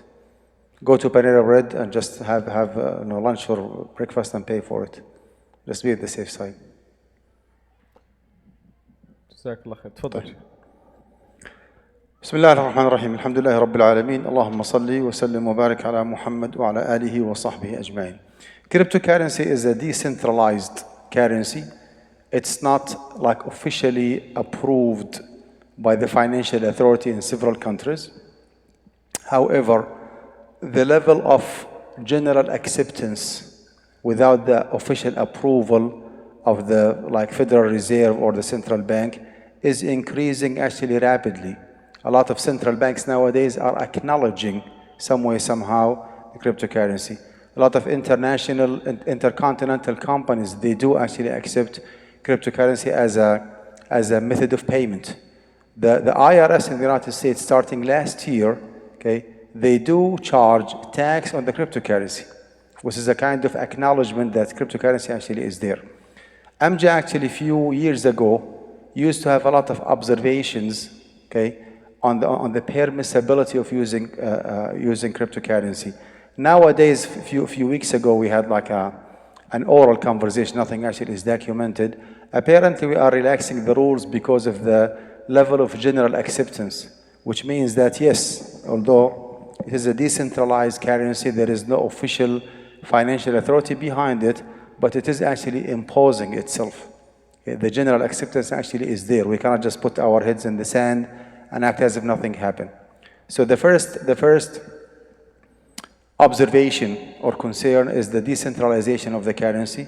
The second one actually is the lack of measurable, reasons behind the significant fluctuation in the purchase power of the cryptocurrency. Okay, you buy a Bitcoin, okay, for $5,000. After just a few days, it goes to $17,000. There is something fishy. And then it goes down after 3 or 4 months, all the way down to $1,000. There is something wrong, right? So that significant fluctuation causes a lot of inconvenience and causes a lot of gharar. You do not know what are you buying and what are you selling. This is not an actual, real, genuine, tangible business. You are not buying a commodity or a merchandise or even a service. It's a semi-gambling business. The third and the last concern is the fact that some people might misuse or abuse the system by doing an illegal act called money laundering. They can use easily cryptocurrency for money laundering purposes. Overall speaking, we as MJ do not say that cryptocurrency is haram, but we actually discourage our community from getting involved in it because of the ambiguity, because of the decentralization, because of the significant fluctuation. It's all any other technical details, the blockchain and how to do it. All these issues are very irrelevant. You are talking about the fiqh status of dealing with the cryptocurrency. I always say, and I always advise my community by saying, real estate is the real investment. If you want to make a genuine, sound, halal, okay, business, you make a profit, get involved in real estate. Buy a property, flip homes, buy rental properties, buy a piece of land, rent it, sell it. This is actually what we used to do at Guidance College a few years ago. We used to buy rental properties, right? Rent them for people for 2 or 3 years, making some money from the lease revenue. And then because of the appreciation or the increase in the market value, we used to sell those apartments and just make some profit, right? This is a very reasonable, very halal, very transparent business. But to buy, well, it did happen in our community in Houston. A young man purchased cryptocurrency for $250,000 5 years ago. Actual, real $250,000. That amount jumped to $1 million in 5 years. A few weeks later on, it went all the way down to $150,000. So his loss was $850,000. He almost lost consciousness. He came to me. I told him, Muhammad, I told you several times, do not trade, do not get involved in cryptocurrency. This is a very unreal, very fake, very nonsense business. You are a practicing Muslim, right? When you invest, you need to consider the well-being and the betterment of the society at large. You need to buy, you need to sell, you need to manufacture, you need to commission, you need to get involved. Actual real business that brings some value to the society. Can you tell me what kind of benefit you brought to the society by just, gambling with those cryptocurrency? Anyway, it was too late. He already lost $850. Cryptocurrency is not haram, but should be far, far away from your comfort zone. It is not within your comfort zone. As a practicing Muslim, stay away from it. If you insist in dealing and trading in cryptocurrency, do not designate more than, I would say, 10%, irhamakumullah. Do not designate more than 10% of the, saving money that you have for cryptocurrency. But the rest of it, put it in real estate. Real estate is the real investment. Membership fees actually is okay. You cannot go shopping in Sam's Club, for example, without paying for the service, right? That payment actually has nothing to do with the actual shopping. Maybe you can have a membership for $100 for 1 year, right? And you just stay home. You do not do shopping. So membership fees actually has nothing to do with buying and selling. It just, as they call it, membership fees. To be able or to be eligible to go shopping in Kiosk, for example, or Sam's Club, you have to be a member. Member actually has a membership fees, right? It is halal. Student loans actually was discussed extensively within our fiqh council. To conclude, we said that Muslim students have to look for halal by default sponsorship opportunities, right? We have a lot of financial aid and a lot of scholarships, a lot of grants, okay? And there are a lot of grants actually for minorities, for athletes, for people of disabilities. They have different categories. It's really, really unfortunate to say that millions of dollars, and I mean what I say, millions of dollars are returned unclaimed to the federal government because our students are so lazy, they are not willing to spend a few hours in front of Google just searching for different sponsorship opportunities. So before we discuss the status of student loans, our recommendation is that we as parents, grandparents, teachers, professors, imams, mashayikh, leaders, we have to encourage our students and train them how to act responsibly. Do not go lazy, just apply for, no. Go ahead and look for different halal by default sponsorship opportunities. If those sponsorship opportunities are insufficient or not available for whatever reason might be, then you can apply for what's called a subsidized loan. Subsidized loan is a kind of an interest-free loan for a certain period of time. You keep borrowing money, and this is actually designated for most probably for the undergraduate student, not for the graduate, right? And it is based on financial eligibility, so you have to show that you are financially challenged in order for you to get a subsidized loan. Now, our position is that if this is the only source that you have, right, then you can go ahead and apply for subsidized loan. Okay? Subsidized loan actually gives you what is called the grace period, sometimes between 12 to 18, 6 months, 12 months, Allahu Alam, after the graduation, where you are required to pay the principal in full. If you do so successfully, then no consequence, you're good to go. If you default, right, then the whole loan will be converted to an interest-bearing loan. So we said that the subsidized loan actually is okay.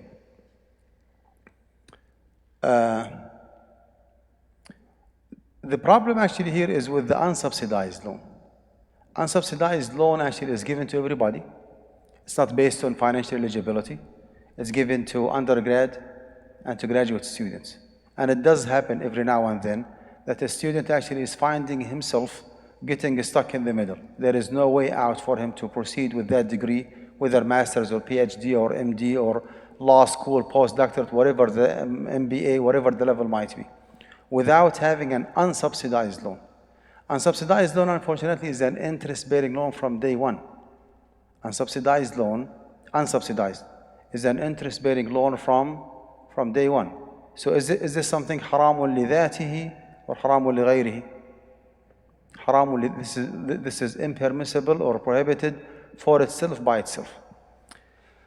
However, upon further discussion within MJ, and what I'm saying now is not my personal opinion. This is MJ official position, and it is actually my personal opinion. I was one of those people who submitted a research paper regarding student loans in the USA. We found a definition of al-darura, necessity. It does not, we found out that it doesn't have to be always life or death situation, that if you cannot find whatever you need, then you might ruin your life. It doesn't have to be as such. There is a very authentic definition of al-darura, which is ما يلحق المكلف ضرر بتركه ولا يقوم غيره مقامه. Could be translated to a unique, irreplaceable matter. Unique, there is no other alternative. Irreplaceable matter that causes harm to people when absent. Harm to people when absent. What does this have to do with the student loan? Do we think that higher education in the USA is a necessity by itself? Higher education, is it a necessity? We cannot survive without having PhDs and masters? No, we can survive without, right? However, that legitimate and public need, right, in the USA might not be fulfilled in certain cases for certain students without having an interest-bearing loan. They cannot proceed. No other alternative. And bear in mind as well that the United States of America is the land of education, is the country of education. Maybe a good number of brothers and sisters here came to the USA, including myself, came to the USA for education purposes.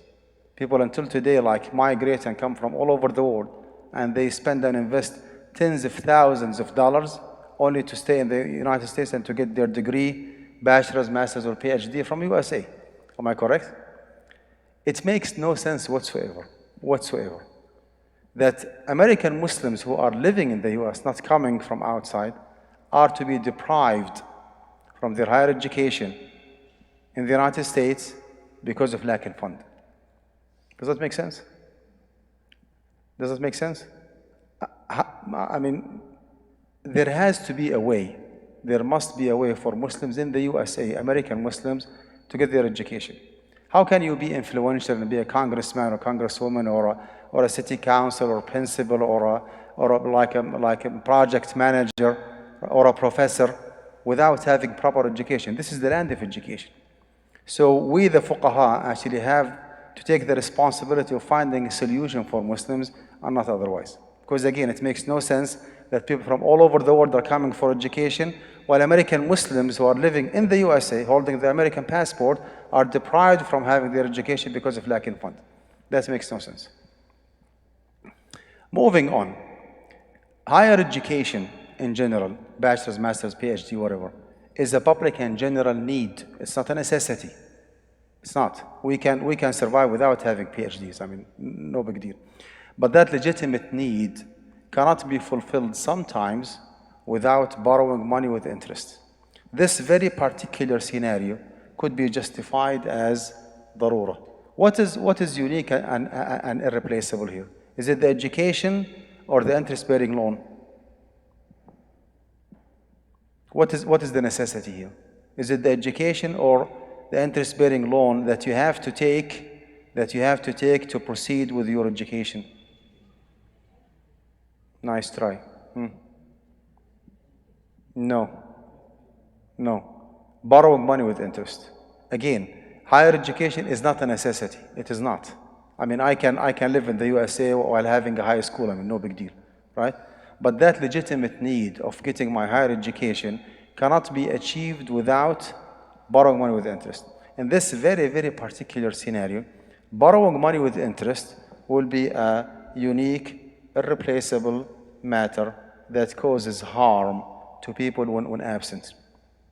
We receive a lot of harm. We will be harmed a lot if we stay uneducated in the USA, flipping like hamburger and Burger King, right? Being like taxi drivers, with all due respect, right? This is actually not, this is not the right position for Muslims in the US. I want to see our kids, inshallah, in the near future, one of them will be the president of the United States, and a congressman, a congresswoman, and a governor, and a professor, and so on and so forth.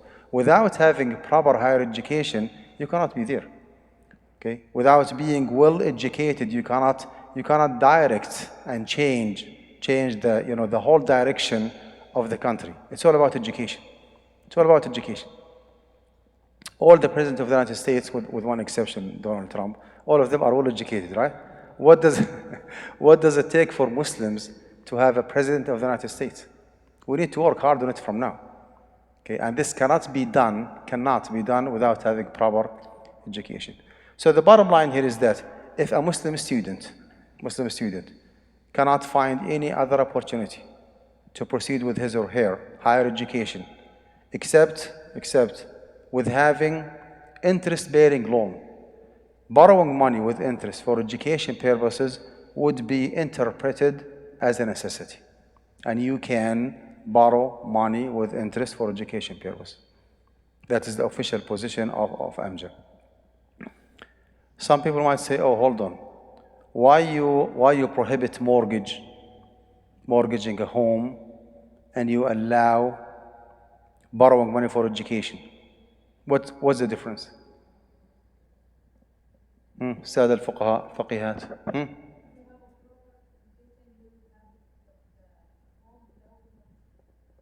Can you give me another reason? It's all about alternative. I'm just giving you some hints. Thank you. Jazakallah khair. You don't have to buy a house. You can fulfill your need, your necessity of living in an apartment or a house by renting a house. So the alternative actually is there. If you are unable to Islamically mortgage a house, you can rent. I stayed in the USA for the first 15 years of my life without having a home, because MJ actually was with the impression that all those different Muslim Islamic mortgage companies actually are not halal.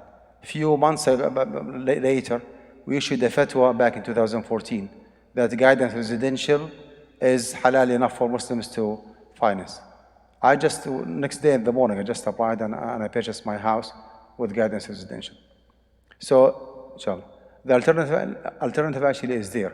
But when it comes to higher education, if you do not apply for an interest-bearing loan, you will be out of the program. So there is no alternative. That's the difference between darura and haja. If the alternative is there, then it is a haja. If alternative is not there, then it is a darura. Now it is your responsibility as a Muslim student to find out financial aid, scholarship, grants, unsubsidized loan. If none of the above is available or insufficient, then you can confidently go with an interest-bearing loan for education purposes. No. Bankruptcy and the right of... Okay, this is a long topic. Bankruptcy is the legal status of a person or other entity that cannot repay the debt it owes to creditors. The summary of this topic is that you can apply for bankruptcy if you wholeheartedly think that you are really insolvent and you cannot foresee any financial resolution for your problem even in the future. So you have an outstanding balances and you are falling behind. Your income actually is insufficient to cover your expenses. So every single month you are incurring more and more loss. What is the solution? You have chapter 9, you have chapter 11, you have chapter 13, bankruptcy. You can apply for bankruptcy if you wholeheartedly think that yes, I cannot fulfill my financial responsibilities. Problem here is that once you are declared bankrupt by the system, by the court, then all the debts, or most of it depends on which category, which chapter you apply for. Most of the debts actually will be waived. Okay. The issue here is that sometimes the debt or the loan belongs to corporate persons. Okay, you borrowed $10,000 from Chase on your Chase credit card, on your Capital One credit card, right? From the mortgage company. Sometimes actually you borrow money from individuals. By the law of the land, once you are declared bankrupt, then all those debts and loans will be waived, or most of them actually will be waived. And the question that we have, what if I became solvent after a while? Okay, our answer is, if you are almost positive that the loan belongs to corporate person, you borrowed money, you used your credit card from Capital One, from Wells Fargo, and that loan actually was dismissed because of the bankruptcy. Okay, bear in mind that those credit card companies, they do have their own insurance for the delinquent accounts. So if you do not pay, they know how to navigate the system and get their money from the insurance company. They get compensated, they get paid back, right? So if you are positive that this is a corporate person that you have borrowed from, and because of the bankruptcy, the account was just dropped, dismissed, and they got their money from the insurance company, there might be a way for you to be waived, okay, religiously between you and Allah subhanahu wa ta'ala, their judgment, because actually they got their money. Okay, which means إذا سقط الدين قضاء سقط ديانة.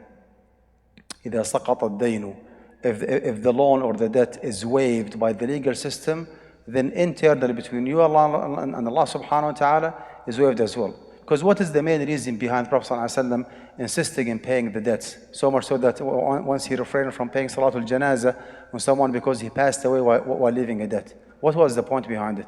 He wanted to make sure that the financial rights are respected and observed. That's why when someone came, Ya Rasulullah, I guarantee him, do not worry, go ahead and salli alayh. He did pray Salatul Janazah on him. Why? Because somebody else actually committed to paying the debt on his behalf.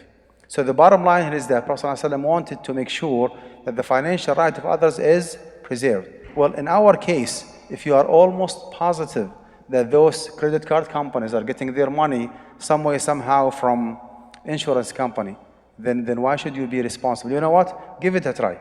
If it did happen with you and you go after 5 or 6 years to Wells Fargo and you try to pay off the outstanding balance, what will be the answer? Account is closed. I mean, you cannot. There is even no way, there is no accounting way to incorporate the payment. It is already, dismissed, right? Now, if you have borrowed money from, a real person, not corporate person, completely different story. The system here in the US, the insurance system in the US, does not give you or does not allow you to take insurance for the personal loan. I mean, you cannot lend the Shaykh $10,000 and go and have insurance against his loan for maybe $10 a month or what. It doesn't go this way, right? So if you have borrowed money from individuals, not from corporate people, then you are still obligated and whenever you can, then you have to pay them back. And there's a difference between al-i'sar wal-iflas. Al-i'sar actually is to believe that you are financially incapable, insolvent. Al-iflas is the bankruptcy. This is the declaration of the authority. The judge actually has to say, you are muflis, you are bankrupt. And all the different rules of bankruptcy actually will be applied for you. Insolvency, discharge, making payment is allowed, ruling in bankruptcy. Legal, individual versus institution creditors. If it is like individual loan from a certain person, you are not waived.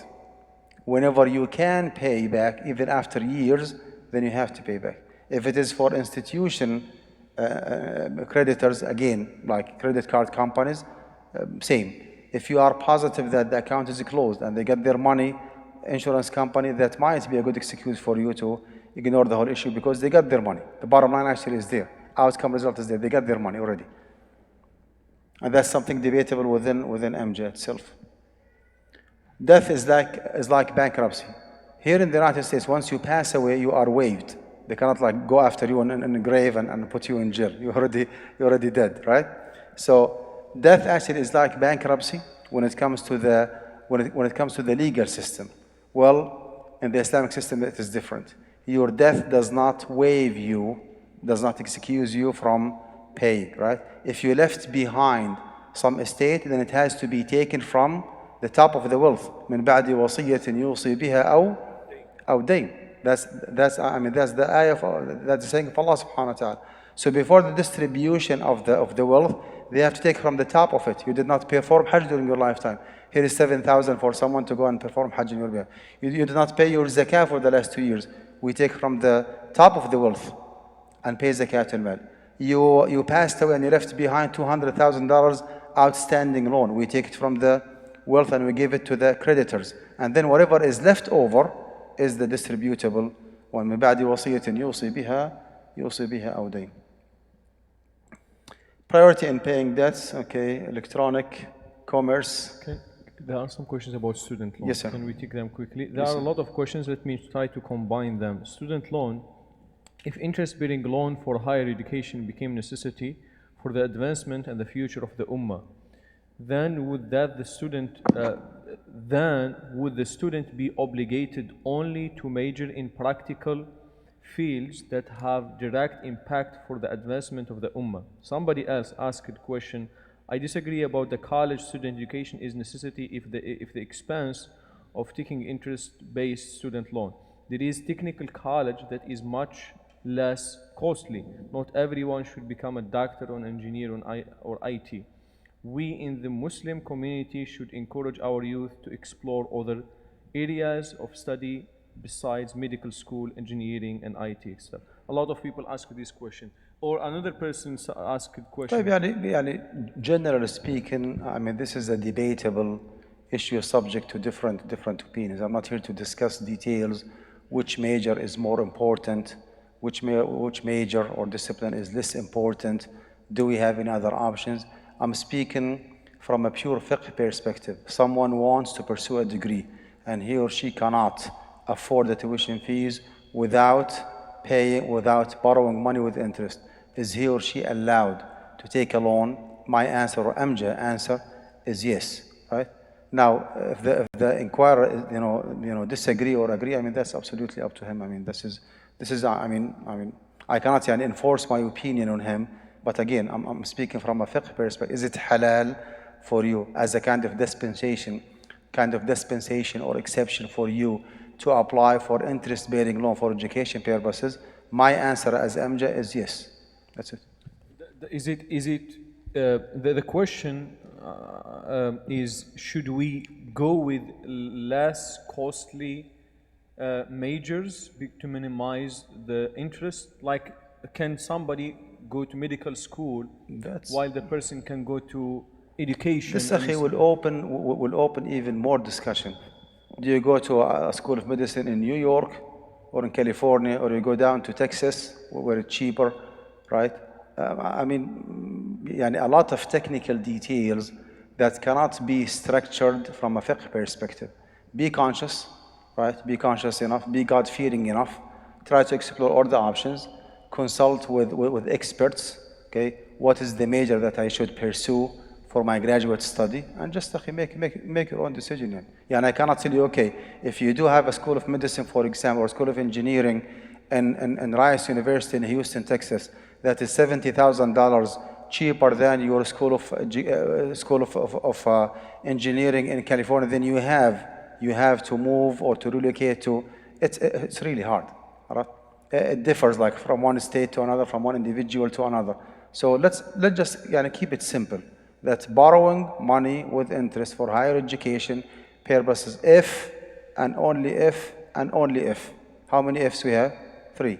If it is the only source for you to proceed, then borrowing money with interest is halal as a dispensation, as an exception, not as a default rule. Any technical details, academic, logistic, this is way completely different discussion that is not within our scope of interest in this presentation. Allah. Somebody asking about buying unclaimed USPS or storage items and selling for profits. Buying unclaimed USPS. Who is the owner? Is it the state? Is it the county? I don't know. Yes.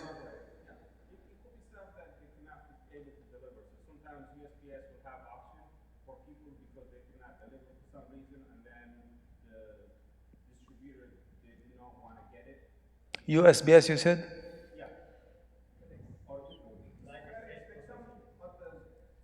USPS, right? United States Postal Service.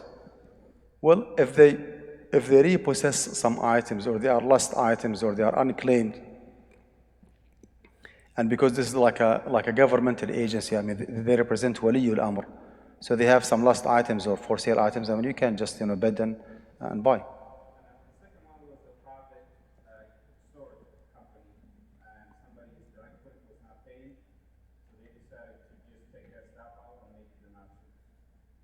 Who is selling? The authority, like the government or the county? Or? Do they have the right to sell?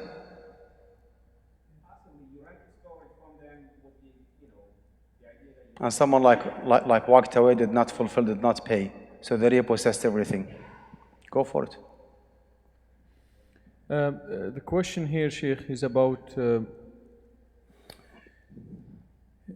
gifting cryptocurrency. Am I a revert and bought in the past cryptocurrency before Islam? And can I gift this cryptocurrency right now to non-Muslim father? Well, the cryptocurrency is not haram to start with. I didn't say it's haram. I'm saying that you are discouraged, stay away from it. But it's not something like khamr or khanzir. It is not. It is a currency. And again, it is imposing itself. It is getting more popular, more famous, more acceptable by people. It is a currency. You don't have to get rid of the cryptocurrency because you purchased it while being non-Muslim and now accepted Islam. It's not khamr, it's not khanzir. It's something you can keep. But down the road, from a feasibility, from profitability, right, perspective, it's not a good investment. Okay? In addition to the concern that we have regarding the gharar or the ambiguity that we already discussed several times. When it comes to student loan, Sheikh, do you have anything to say about the payment? Should the student so speed up the Absolutely, payment it goes, to it goes, minimize? it goes without saying. It goes without saying. By any chance, if you can pay as much as you can to keep the interest to the minimum, then you have to. You are not recommended. No, you have to. فاتقوا الله ما استطعتم. Right? If your monthly payment is $500 and you pay 2 or 3% interest, if you pay $3,000 a month to eliminate the interest, go for it right away. Well, you have to. The same way that I advise the sister here that if there is an APR on your like car payment and you pay more, that will take care of the interest or reduce or even eliminate the interest, then you have to. It goes without saying. Last question: if someone passes away with a debt, and if he or his mother or her family receive life insurance money, do they need to pay creditors from that insurance money? In corporate creditors or personal creditors? Did not say. In corporate, they do not have to, because most probably those creditors will get their money from the insurance company. If they are like individual lenders, creditors, then yes. From the insurance money, they have to pay, to the lenders or creditors before the distribution of the wealth. Shall we proceed? Okay. So the next topic actually is the electronic commerce. As you see here, we have different models. For example, Alibaba and eBay. It is an online person-to-person auctioning. Okay, merchants' bulk sales include a transaction fee based on a percentage of sale. It's a kind of platform. You just stuff whatever you want there, and you do an auction. eBay actually is a kind of auction, right? You keep bidding until the seller is happy with the certain price, and then he clicks yes, submit, or proceed. Alibaba may be slightly different. Amazon is just a pure platform. You own the commodity. Okay, you either keep it like in your own storage, or you send it to them and they post it in your behalf, and they charge you like a certain percentage because of the service, because of you using their platform. Halal by default, because this actually falls under the saying of Allah subhanahu wa ta'ala, وَأَحَلَّ اللَّهُ الْبَيْعَ, right? Digital, virtual, physical, it doesn't make a difference. As long as it is proven that you own the property, you are fully responsible for the merchandise or the commodity before selling it, you are the liable party for it, then you're good to go. Do they charge you a certain percentage? Yes, this is how they make money, which is absolutely fine. Drop shipping actually is problematic a little bit, because it means that you post an item you do not own. You just put a picture. Okay, you put a picture of iPhone, what is this, 5 or 6 or whatever, iPhone 5 or 6, right? But you do not own it, and the picture that you put actually is not the exact one, like this one who has the same serial number, right? Just an anonymous, item. And the issue here is that you wait until it is sold to your customer, and you receive the money from your customer, and then you make an order, okay, from the supplier or the wholesaler, and you ask him or her directly to ship that phone to the customer directly, right? So we have shubhatan, two different doubts here. بيع ما لم يقبض وبيع ما لم يملك وربح ما لم يقبض. نهى النبي صلى الله عليه وسلم عن بيع ما لم يقبض وعن ربح ما لم يضمن. Prophet صلى الله عليه وسلم prohibited selling before possessing. Prophet صلى الله عليه وسلم prohibited taking profit without taking liability. Well, this is not an excellent example actually of a haram transaction, because at a certain point, you as a merchant, if you wish, you do take the liability. What if the supplier, for some reason, did not deliver the item to the final customer? Who has to pay him back? You, right? What if for some reason the final product that was delivered was defect, and for some reason the supplier or the wholesaler did not fix it or did not replace it? Who's going to be responsible for it? You. If that is proven, then we can justify, we can permit drop shipping based on بيع السلم. بيع السلم means the advanced sale. بيع السلم, as you already explained, you pay the price in advance, you give it to the seller, and the seller goes and shops around for a good property. You buy this phone from him for $100. You give him $100. He goes and buys it from the market for only $90. And he sells it, send it to you. So he makes his profit from the difference between what you paid him and what he paid to the wholesaler. That's halal. Is drop shipping, the way that it is done in the United States here or like online, is it identical to bay' al-salam? I have some doubt. If it is proven that if the wholesaler did not deliver, then you have to pay back the price to your customer. If it is proven that if there is any defect that is not taken care of by the supplier and you are the one who's supposed to replace or to fix it, then I would say drop shipping is a halal option, and vice versa.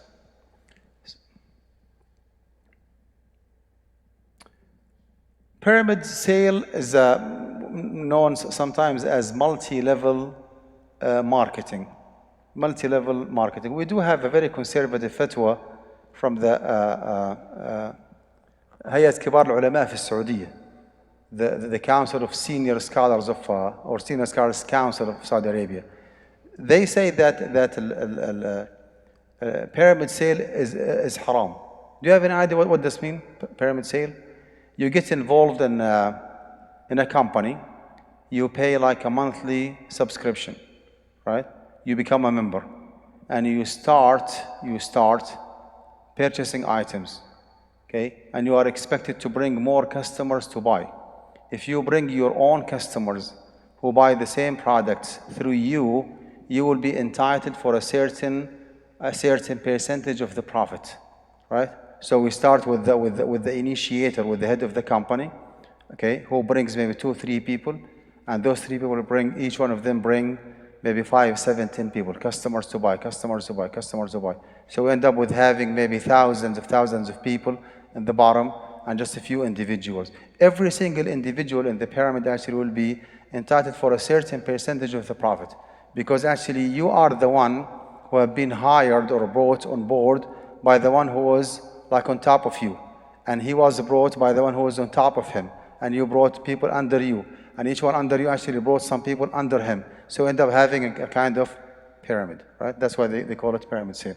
The confusing part here is that if the commodity is not meant by itself, if it's just a way like to charge people money, if the commodity worth $10 and you sell it for $150, something actually is fishy here, right? You are not shopping for the right property with the right price, okay? You are looking for just what they call it, commission by bringing more people. And that's why هيئة كبار العلماء في السعودية, they say that this is not a halal because the commodity is not meant by itself. And I actually have my own experience, believe it or not, with those companies. I disagree. Pyramid sale actually is halal as long as the commodity is meant by itself. Even if it is like more expensive a little bit, that would be fine. Okay? If this one actually is sold for $1 and through the pyramid sale company it's sold for $1.5, no big deal.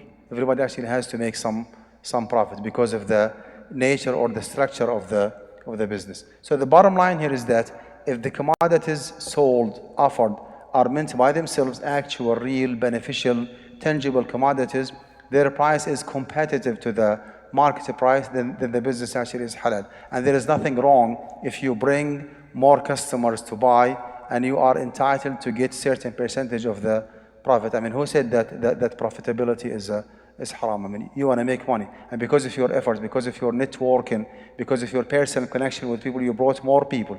More people come, more people buy, more profit you will be making. It's a win-win situation. I do not see any problem with it. Treating debt payment in a hybrid inflationary environment. Inflammatory is just way different, right? Inflationary environment.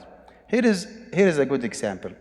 Someone lended to his friend in Syria back in 2011, before the before the Civil War. Let's say 1 million lira, Syrian lira. At that time, the 1 million lira, the Syrian one, was equivalent to $10,000. That's back in 2011. That's 2 years before the revolution in Syria. And that guy actually was unable to pay. Now in 2023, he wanted to pay him back the 1 million lira. But guess what? The purchase power of the 1 million lira now in 2022, almost 2023, went down all the way to $1,000. Its purchase power went from 10,000 American dollars to all the way $1,000. Is it fair enough for the lender to receive 1 million Syrian lira? Fair enough. Providing that the loss was $9,000. Is it fair enough? Common sense. No, it is not. The basic rules in قروض and ديون that الديون ترد بمقدارها لا بقيمتها. Debts and loans are to be paid based on numbers, not based on value or purchase power. That is the default rule. But that default rule actually goes whenever the inflation is reasonable, right? Here in the USA before the pandemic, the inflation was between 0.5% to 1% a year, which is almost nothing, right? You can tolerate it. If you are a practicing Muslim and you give others interest-free loan for the cause of Allah subhanahu wa ta'ala, a part of the reward actually is to incur the loss of the inflation, right? But now, after the pandemic, where the inflation in the USA is reaching 9 point something % a year, 2022, 2021, it became way too much. Well, if you compare the inflation in the USA versus the inflation in Syria, right? In our example, the purchase power of the 1 million Syrian lira was 10,000. Now after 10 or 12 years, it went down all the way to 1,000. In this very, very exceptional, circumstances, it is allowable if the inflation is reaching more than 1/3. If the inflation is reaching more than 1/3 for the lender and the borrower to share the loss, based on what is called نظرية رفع الجوائح. أمر النبي صلى الله عليه وسلم برفع الجائحة, or they call it in a technical term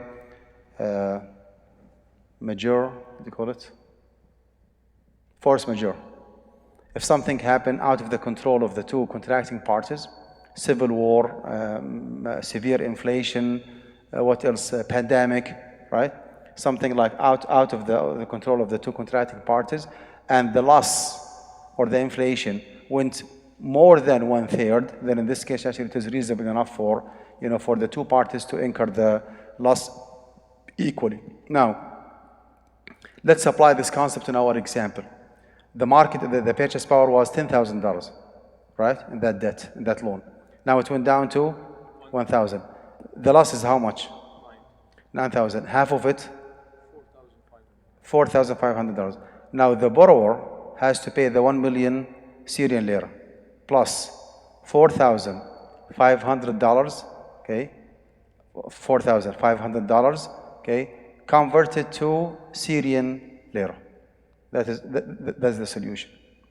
Where did we get the third from? It's just a kind of ijtihad. Shaykh Abdullah bin Bayya, Jazallah khair, was the one who initiated this idea. And honestly, I like it. I mean, we have to have a standard. What do you mean by significant inflation? Can you define it? Is it 1%? Is it 5%? Is it 10%? He said, no, 1/3. بدليل حديث النبي صلى الله عليه وسلم قال الثلث والثلث 1/3 and 1/3 is too much. So he said, well, 1/3 is too much. From 1/3 on, then we can divide the loss between the lender and the borrower. And actually, I do support this fiqh until certain fiqh councils come up with a fatwa, which is not the case to my knowledge as of today. We do not have any fiqh council who issued, to my knowledge, an official fatwa that yes, if the inflation is reaching 30% or more, then the loss is to be divided by the two parties. Nothing actually in writing, nothing official to my knowledge. I might be wrong. Okay. Islamic mortgage industry in the US. This is actually a huge topic by itself. I'm just, thinking loud. It's now 12, almost 12:30, almost. And this is a huge topic. We have more than one option. We can just, fasten our seatbelt and go like a fly, as we did yesterday, and cover this topic, or as much as we can. Or we can open the floor for a question and answer from now until the end of the presentation. I'll leave it up to the Mashaykh. You decide. I think there are. Salah al-ana, Shaykh? Yes. متى الساعة؟ So now Salat al-Dhuhr right now. Okay. So we are going to break right now for Salat al-Dhuhr and half an hour for lunch. And then we resume 1:15. 1:15? 1:15 we resume, inshallah ta'ala. So means Salat al-Dhuhr 15 minutes, lunch half an hour.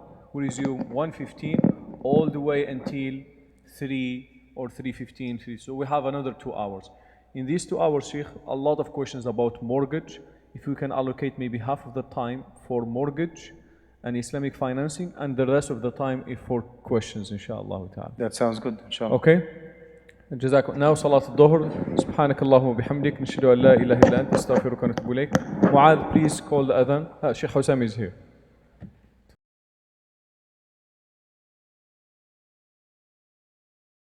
يعني اسألني سؤال محدد حتى أجيب لأنه في أشياء كثير تناقشنا. نعم. السلام عليكم ورحمة الله وبركاته. Before inshallah ta'ala before we proceed with the mortgage, which will be inshallah ta'ala the next topic, we would like Sheikh to shed some light on the will. How to do it. Inshallah ta'ala we'll be having probably in the future a comprehensive conference about the will and the inheritance in Islam. But the reason why we brought this topic is since we spoke about life insurance, so many people, there is a lot of mistakes when it comes to life insurance and who is the beneficiary. So many people put their wives as beneficiary or their wife and their children as beneficiary, and we would like Sheikh to shed some lights on the issue of the will and how is related to some of the financial issues that we cover, particularly insurance and life insurance. تفضل. بسم الله الرحمن الرحيم. الحمد لله رب العالمين. اللهم صل وسلم وبارك على محمد وعلى آله وصحبه أجمعين. I already sent to Shaykh Yasin and to Brother Hussam a copy of the textbook that I teach as guidance college. It's called Interest-Bearing Transactions in the U.S. Finance. Unfortunately, this copy is not the most updated one. It was like in April 2018. However, the vast majority of the information that I presented Friday, Saturday, and today actually are incorporated here. Maybe there is a kind of some update. I promise, inshallah, whenever I have some time to update it, keep it like up to date, inshallah, I will send another copy. But this is actually not copyrighted. So please feel free to take your own copy, to paste, to forward, to give it to whomever you want. It is, inshallah, for the sake of Allah subhanahu wa ta'ala. The other thing is the Islamic bequest, which is another document that has been developed by a group of attorneys. It was under the supervision of my colleague, Sheikh Walid al-Minesi, a member of the Resident Fatwa Committee at AMJA, and it was reviewed by me actually in full back in 2015. It is a legal one, has been developed in the state of Minnesota. It's not copyrighted. Please feel free to take a copy. I sent a Word copy to Shaykh Yasin and to Brother Hussam. To keep it adjustable, you can just remove and do whatever you want. You can just erase and add whatever you want.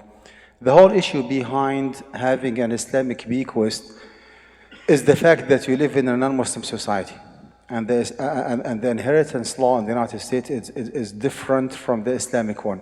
In order for you to observe your deen and to practice your deen during your lifetime and after your death, you have to make sure that you communicate with the authority that I want my body, okay, to be treated according to the Islamic way of funeral. I want the Islamic code of funeral to be applied when it comes to washing, the body, shredding the body, performing Salat al-Janazah, how to be buried, in which direction. I want to make sure that that, all the financial obligations that I was unable to fulfill during my lifetime will be fulfilled on my behalf upon my death. I want to make sure that my estate or my wealth that I'm leaving behind is distributed according to the Islamic inheritance law, not according to the American inheritance law. So you start with the wasiyah. This is just like an introduction. You make sure that you put your initial, you sign it toward the end, and you notarize it. It depends on the state that you live in. Sometimes having two witnesses will be sufficient. Sometimes no, you have to notarize it. You fill out the information here. You start with section 1. Is it good enough? Readable enough? You need to assign, funeral and burial rights. You fill out like all this information. I always refer to AMJA, the Assembly of Muslim Jurists of America, as a fiqh reference. If you do not feel happy with AMJA being a reference in case of having a dispute, just erase it and put, any sheikh, any imam, any council that you want to be referred to in case some of the points or the clauses or the conditions are not that clear. That's why, again, I'm sending it as a Word format, not as a PDF, right? And you make sure that you use the technical language that is here. Do not change anything, right? Verify with your attorney because some minor issues might differ from one state to another. So this one actually is binding in the state of Minnesota. It is binding in the state of Texas. One of our community members in Texas signed this wasiyah, an Egyptian brother, rahmatullah. He passed away, I think, 1 or 2 years ago. And the Houstonian judge actually honored the wasiyah as is 100%. He did not even change one thing. He was like very, very obedient, and he went with the wasiyah as is. So it is legally binding. However, again, make sure that you run it by your own attorney to make sure. Fiduciary selection, you need to make sure that you choose someone to be the executor of the wasiyah. And what I have done personally is that I signed one under my name, and I assigned my wife to be the executor. And I asked my wife to sign one and to assign me as the executor. You do not know who's going to last and who's going to pass. And subhanAllah, it might happen that you both pass away at the same time, car accident or whatever. So make sure that you have 2 different copies, one like in your position and the other one with your attorney, with your family attorney. You have 2 different versions, one under your name, and you assign your wife to be the executor, and one under your wife, and you ask her to assign you to be the executor. If she is not available or she is unwilling or whatever, you put an alternative, and then you refer to the local masjid. Do not mention the name of your masjid here, because you do not know whether you will be in the state of New York or down in Texas. You do not know. Just say the local Islamic center will be the 3rd option if my wife is not there, if XYZ individual is not there. And then you go with what is called the fiduciary provision. What do you want exactly from that individual or that executor to do? You need to be very specific. You live in a very sophisticated and a very organized country. Everything has to be specified, right? So what do you want exactly? The following shall apply to my fiduciaries, right? And you mentioned the details. If you are not happy with some of those details, you can, as I said, easily just remove and put whatever you want, okay? If you are happy with it, just keep it as is. Debt and expenses, you see here, I direct that my executor apply first the assets of my estate to the payment, etc., etc. You make sure that you mention or you list out all the financial obligations, debt and expenses. You passed away without performing Hajj while you would be able to perform Hajj, yet you did not. You did not pay zakat al-mal. You passed away and you left money, you borrowed money but you did not pay it off. Make sure that you include everything in order for your executor to make sure that she is able, your wife or your husband, able to take from your wealth and pay off all these diyun and debts. And the kafarat and the nudur, you made an oath, for example, to pay whatever for the cause of Allah, you did not do it. Incorporate it and make sure it is there. Charitable contributions and testimony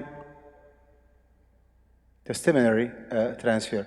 You do have the right to bequeath, which is to donate upon your death, up to one third of the net estate that you leave, not the gross.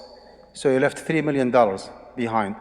And 1 million actually was paid tax to the government, debts, loans, zakah, kafarat, nudur, hajj, whatever, right?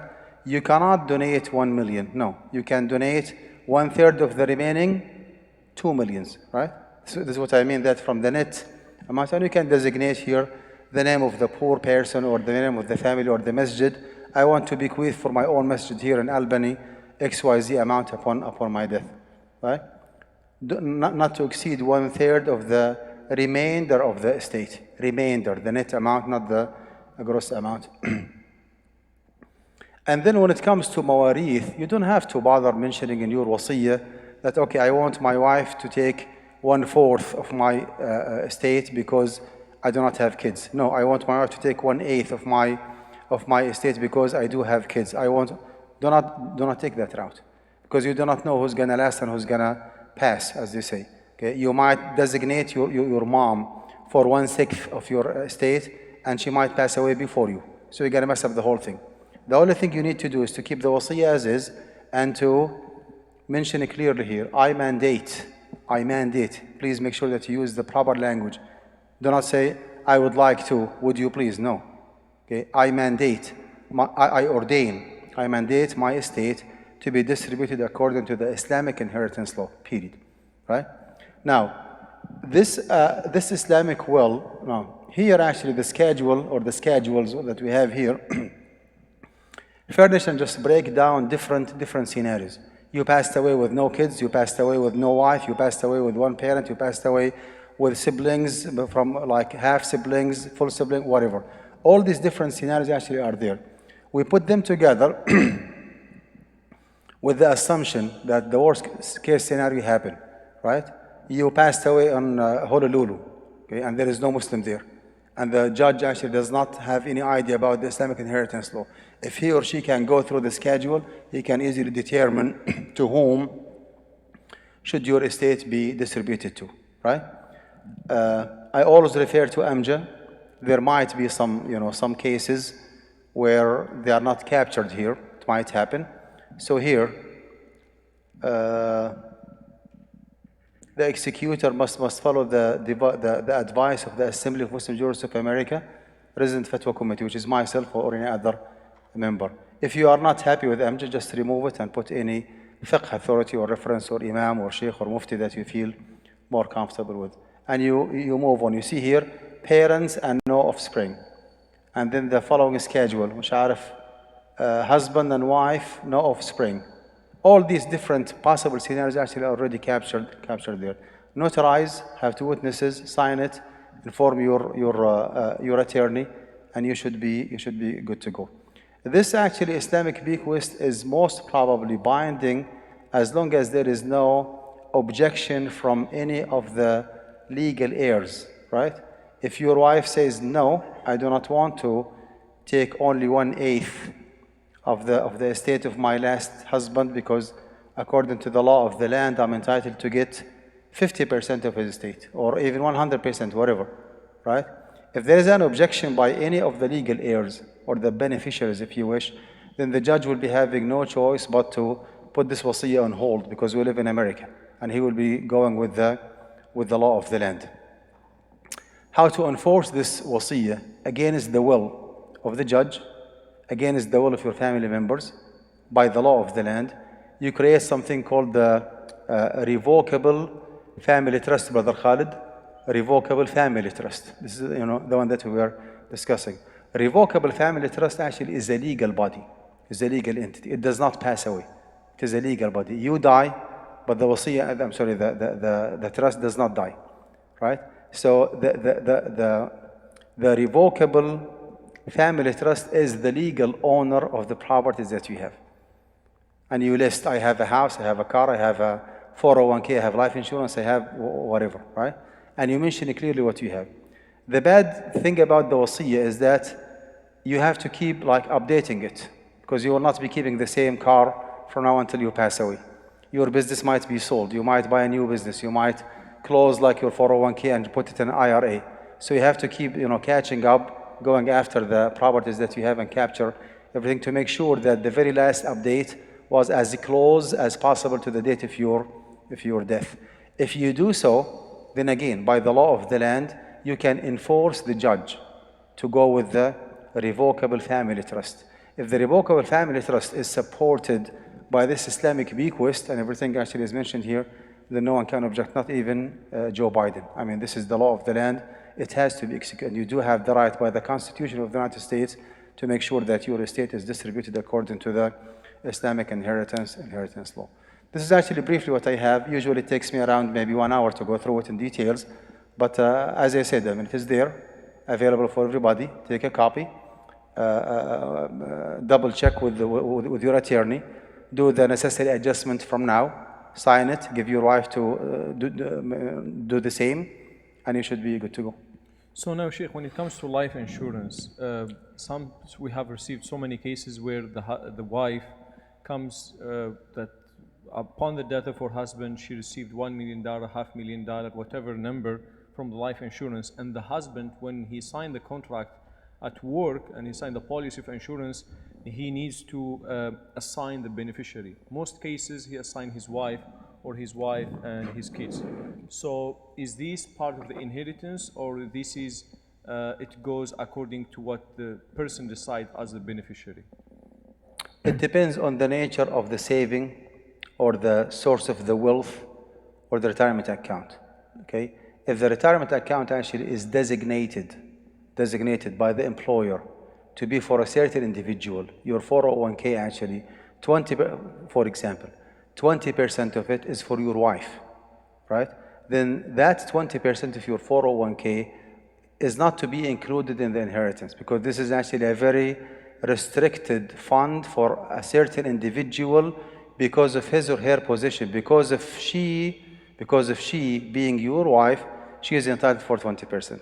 So that is actually her right, and vice versa. I'm sorry, and so on and so forth. Your Social Security Administration, they designate a certain amount for your wife because of being your wife, and a certain amount for your kids because of being your kids.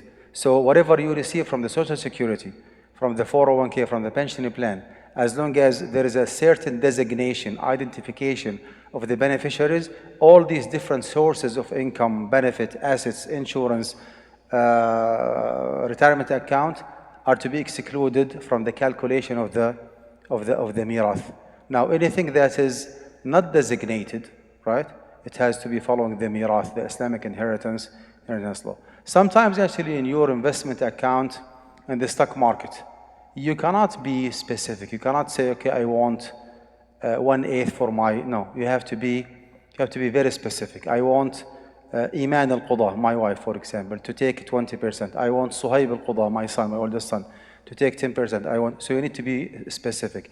If that is the case, you can go like with the book, as they say. But this Islamic wasiyah, the Islamic bequest, should actually override whatever you have designated in your mutual fund.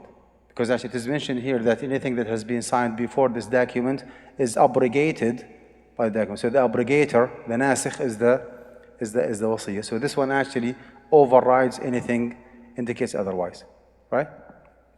So the question is, if the person is given that choice upon a job or signing a policy, a life insurance policy, what should the person do as a beneficiary? Who are the persons, or what is the statement that the person should put in a... If he can mention clearly that I mandate the insurance benefit to be distributed according to the Islamic inheritance law, then he has to do so. Now, in my personal experience, I was unable to do so. Like my life insurance policy does not allow me to mention that clearly, right? So I just kept it as is, and I informed my wife and my kids and my mom, who is still alive, that I do have such and such potential $1 million worth of insurance benefit. Upon my death, make sure that you distribute that $1 million according to the Islamic inheritance law. If my mom stay after me, she is entitled for 1/6, right? My wife 1/8, because I have kids, and the rest will be going to my kids, 2 shares for male versus 1 share per female. The good news here is that as long as all the beneficiaries or the legal heirs are okay with the wasiyah, the judge himself cannot enforce the wife taking 50% or 70%, cannot enforce the son to take 70%. Well, it's up to you. right? But if someone objects at that point, I mean, he has no choice but to interfere and say, okay, by the law of the land, I will just exclude the Islamic will. I will go with the American inheritance law.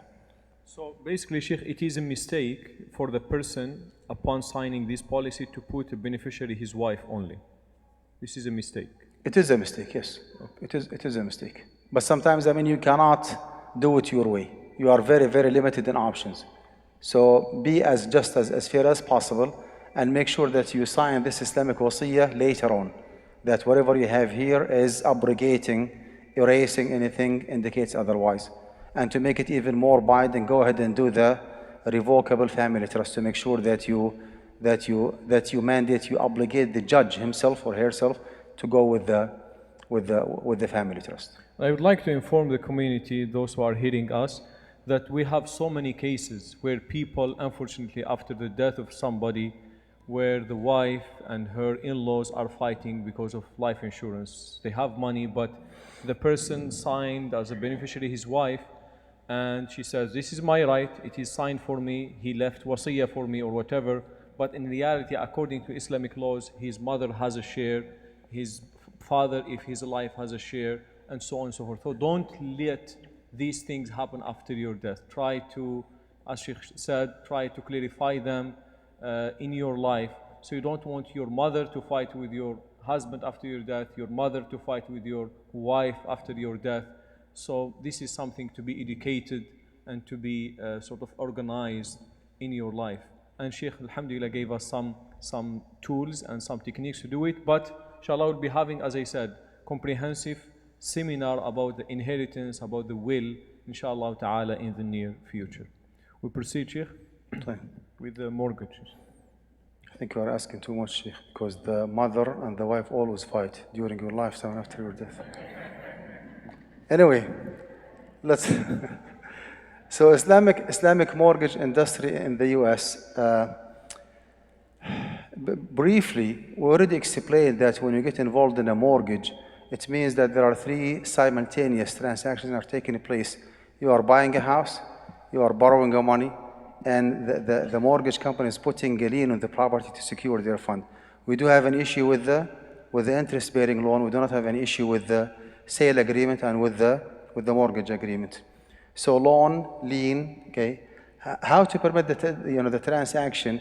Every single mode of finance in the Islamic finance system does have to have a certain amount of risk. And as I already explained, Islamic finance is all about risk sharing, while the conventional one is based on risk shifting, right? You borrow the money, you are by your own, you pay the principal and extra money on top of it. But in the Islamic finance system, no. There is no lending to start with. There is no lending. The company actually has to purchase the property jointly with you, have to take the responsibility of the maintenance and tax and insurance proportionally throughout the whole agreement long, even if it is 30 years, which is something that does not happen in the real life, unfortunately. But this is the basic and the, I would say, ideal Islamic finance practice. We do have a fatwa issued by Rahmatullah alayhi Shaykh Yusuf al-Qaradawi a while ago, Rahmatullah alayhi, who said that purchasing a house for residential purposes is permissible outside the Muslim world. And this is actually the Hanafi approach. With all due respect, our fiqh council actually disagree with the Shaykh. Even if you want to go with the fatwa with the Shaykh, he said that as long as there is no Islamic alternative. Nowadays, in 2022, we do have Islamic alternative, for mortgage. Not 100% Sharia compliant, but I would say halal enough, if you wish. Halal enough alternatives for Muslims. Necessity applies in a sense that if someone is unable to continue renting an apartment because of his big family, does not have enough income to rent a house that is bigger, more spacious. Was this approved by the Islamic mortgage companies, right? About to be kicked out of the house and become a homeless, and the only thing he was able to do is to take an FHA, like a Federal Housing Administration loan, or to go with a regular mortgage. Can he or she apply for interest-bearing loan to purchase a house? The answer is yes. Allah does not want you to become a homeless and to be thrown in the street. However, this fatwa has to be taken case by case basis. We cannot generalize the fatwa by saying, okay, every single Muslim lives in the US is allowed to purchase a house via conventional way. This is wrong. This is like very loose-ended fatwa, and definitely actually it is not correct. Now, someone already involved in mortgage, okay, how to repent to Allah subhanahu wa ta'ala? Number one, find a lawful means to refinance. If you are convinced that guidance residential, for example, is enough Sharia compliant one, and you have a conventional mortgage, go ahead and refinance with guidance residential. Pay off as much as you can, because the more you pay will go toward the principal, consequently will reduce the interest. Work diligently to sell the property. However, you do not have to. Listen carefully. You do not have to compromise the house that you already purchased to get rid of the riba. Just repent to Allah subhanahu wa ta'ala. Keep up the investment that you have already made or the equity. Move on. Pay as much as you can. And just make a promise or oath that inshallah I will not be committing that sin anymore. Foreclosure, as I said yesterday, if it is proven that the owning bank is the financing bank, then you can purchase the house. However, you have to make sure that Chase is the foreclosing bank or the owning bank, and Chase actually is the financer of the transaction. Even if Chase is asking for 2 or 3% APR, this is not an actual real loan. This is an installment sale, as I already explained.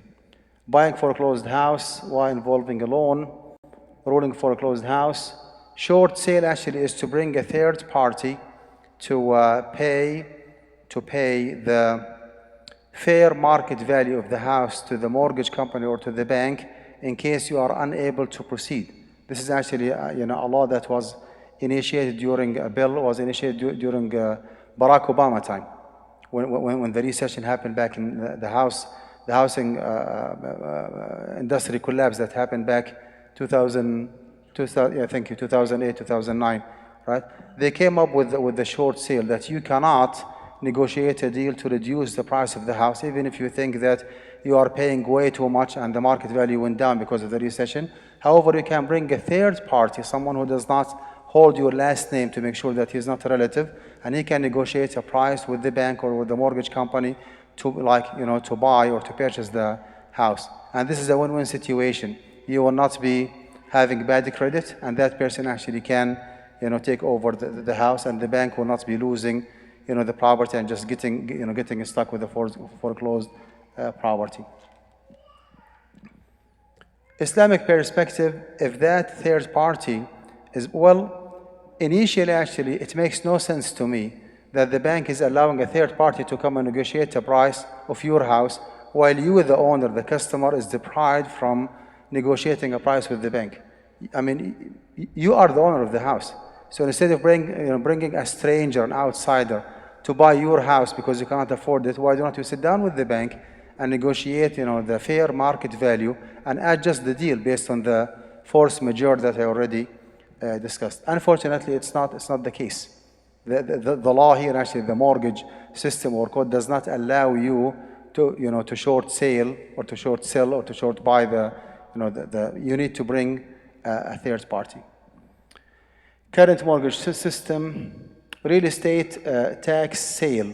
If someone is in default in paying the property tax, sometimes the authority take over the house, okay, and put it in the market for sale.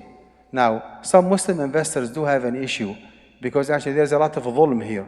The state or the federal or the county authority take over the house, right, and put it in the market for sale only because the property tax is not paid. So a house that's worth maybe $500,000 might be sold for only $100,000. Can you as a Muslim investor get in and buy it? Number one, you are not responsible for the dhulm that has been applied against the original owner. And number two, this is called a stipulated or on hold sale, because the authority actually does not sell the house right away. They give the original owner 6 months, okay, if it is a commercial property, up to 2 years if it is a residential property, in order for him to rectify and to pay off the tax, right? So from your side as an investor, this is not a done deal sale. This is a future sale, if you wish. This is a future sale. Imam Ahmad, in one of the riwayat, and his madhab, Ibn Taymiyyah as well, they are supporting the suspended sale. They do not have any issue with it. If you already put the down payment, waiting for the default or for the final default, okay, of the customer or the owner, then you can jump in and buy that house. Our fatwa in Amja says that yes, I mean, buying those real estate tax sale, commonly known as REITs, would be fine. Injustice involved, ruling of REITs. Non-performing loan actually is different. One of the brothers here were asking me yesterday about non-performing loans. Non-performing loans actually is a semi-foreclosure status where the bank is almost positive that the customer or the buyer is unable to keep up with his payment, right? That's why they call it non-performing loan. So what they do, the mortgage company, is that they offer someone, investor from outside, to buy the loan. They are expecting $600,000 from the customer. He paid $200,000 and then he started, messing up with the payment. He's already behind. But the foreclosure is not implemented yet. Okay, so they would say, well, hold on. Why do not we sell that loan, in our example, $400,000, the remaining principal plus the interest?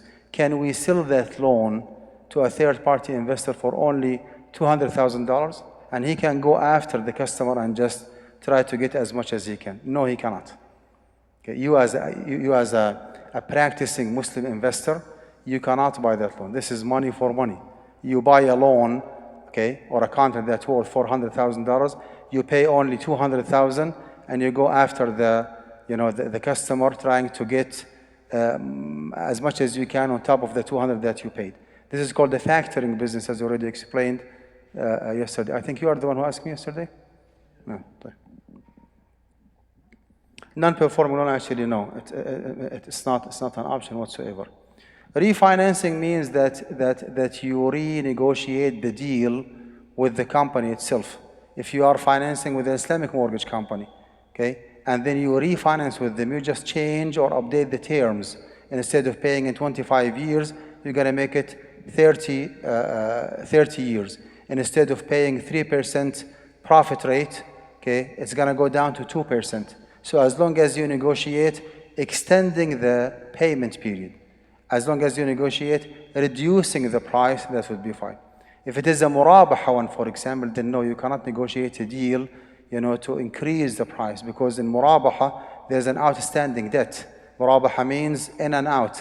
The Islamic mortgage company would get in, buy the property for $1 million, close on it, and then sell it back to you for $1.2 million. And then, ma'as-salama, they just exit. So the house is yours, everything actually is yours. You cannot negotiate a deal to make it more than 1.2, because that's a debt. You can reduce it, but you cannot increase it. But with the musharaka you can. With the musharaka, actually you can, because this is a kind of a renewable agreement. Every single month you buy a share, you buy a share every single month. So it's a kind of like a renewable agreement. Buying on behalf of others, I mean, you can buy on behalf of others if it is an Islamic mortgage. Someone is disqualified to get an Islamic mortgage. Can you work on his behalf and apply for his cause? Yes, you can, as long as it is an Islamic mortgage and not otherwise. Rental properties concern evidence. Mortgage transfer, you can. Okay, someone actually has a mortgage on his house. Sorry, I'm going too fast. Are you catching up with me? Not really? No? Okay. Someone is. Okay. So someone actually is owning a house, right? And he has a mortgage on it. And you are interested in that property. How to take over the ownership of the house? Here in this country, you have two different steps. You can purchase the house, and you can purchase the loan after 2 years. Now, who is the borrower on document? The original customer. He is the one actually committed the sin of applying for interest-bearing loan through the mortgage company. The mortgage company itself, or the bank, does not care about the house, whether it is under your name or his name. What they care about is the money. who is the borrower in record, who is committed to pay me the principal and the interest. So from a fiqh, haram and halal perspective, you can buy the house. That's fine. You can transfer the title from his name to your name, right? But you cannot transfer the loan under your name, because it means that you are now becoming the new borrower. Now, if you purchase the house and you just kicked him out because the house is yours, who is supposed to pay the monthly payment mortgage to the mortgage company? On papers, actually, he is supposed to, because he is the borrower. Now, can you pay to the mortgage company on his behalf? Yes and no. Yes, because you are not borrowing money. You are just, instead of paying him and he goes to the mortgage and company and pay it, yes, you can. No, because it's a kind of indirect support, because you know that this is an interest-bearing loan. So when you pay on his behalf to the mortgage company, as if you are supporting or approving whatever he is doing. However, it's not haram. You can pay, you can replace him in making the payment, but the restriction that we have here is that you cannot buy. Oops.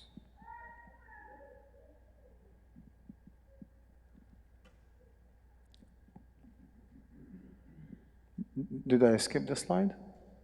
Non-performing loan, council, refinancing, traditional refinance, selling, debt for debt, riba-based house payment.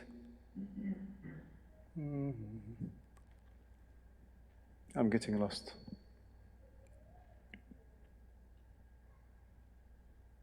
Mortgage transfer, here you go. So you can buy the property. You can transfer the title or deed of trust under your name. The bank does not care. Okay? But you cannot purchase the debt. You cannot replace the borrower, because it means that you are the new borrower, and this is an interest-bearing loan. No. Purchasing the property is okay. Purchasing the debt is not okay. Owner finance is fine as long as we already talked about yesterday. Owner finance is okay as long as you are positive that the affiliate mortgage company or department is owned by the construction company.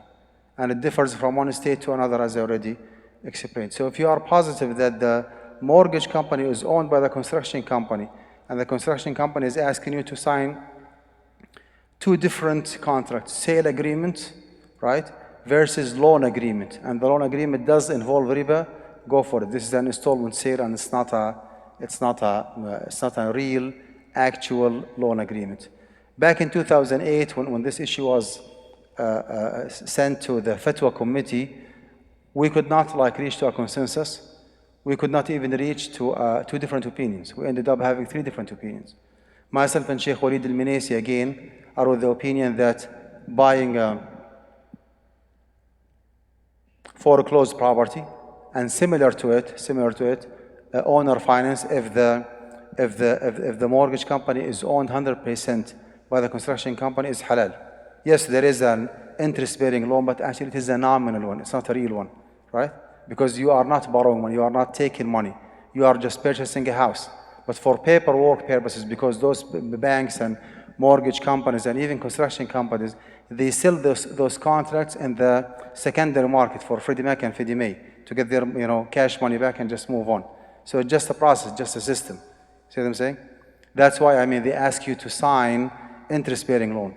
Okay, if the total value of the interest-bearing loan is $500,000, they turn their face next day in the morning to Freddie Mac and sell it for only $470,000 cash, and they move on with they do not have the ability or the luxury of waiting for you paying them $500,000 in 10 or 15 years.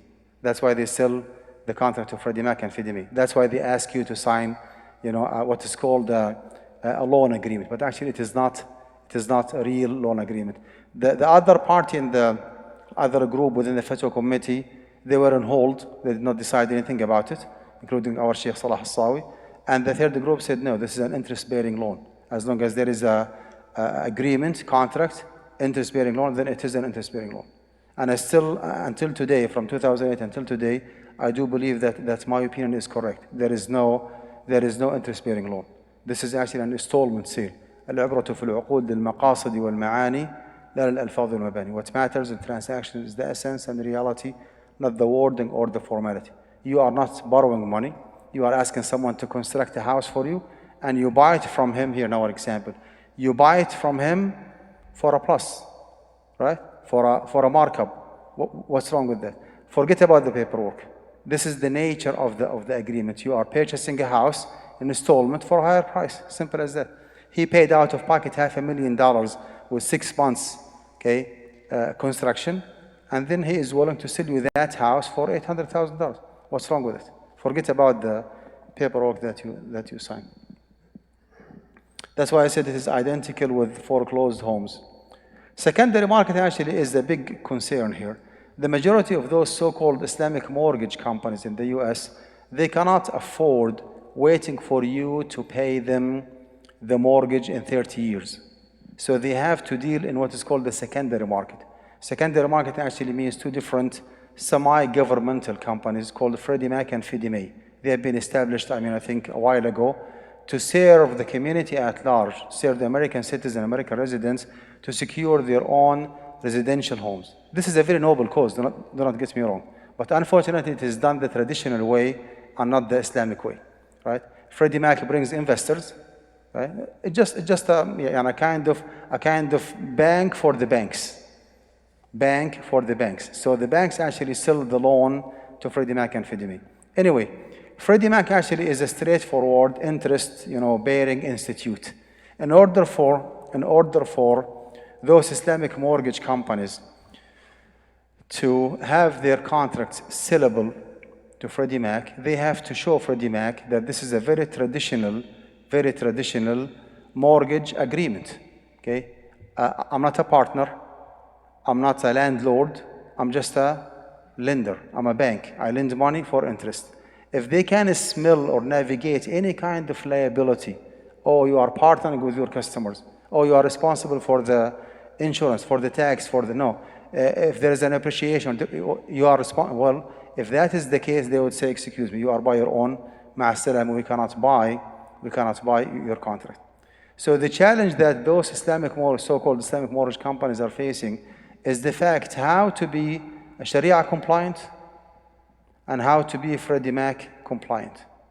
And in reality, it is close to impossible to be a Sharia compliant and a non-Sharia compliant. Because according to the Sharia compliance standards, you have to take the risk. You have to own the house, right? Whether it is murabaha, you buy it and then you sell it for a markup.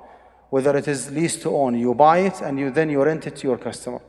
Whether it is musharaka, for example, you buy it jointly with your customer and then you start selling him your share. So ownership actually is a very fundamental, unnegotiable, uncompromisable principle when it comes to Islamic finance. In the traditional finance system, you cannot own the house.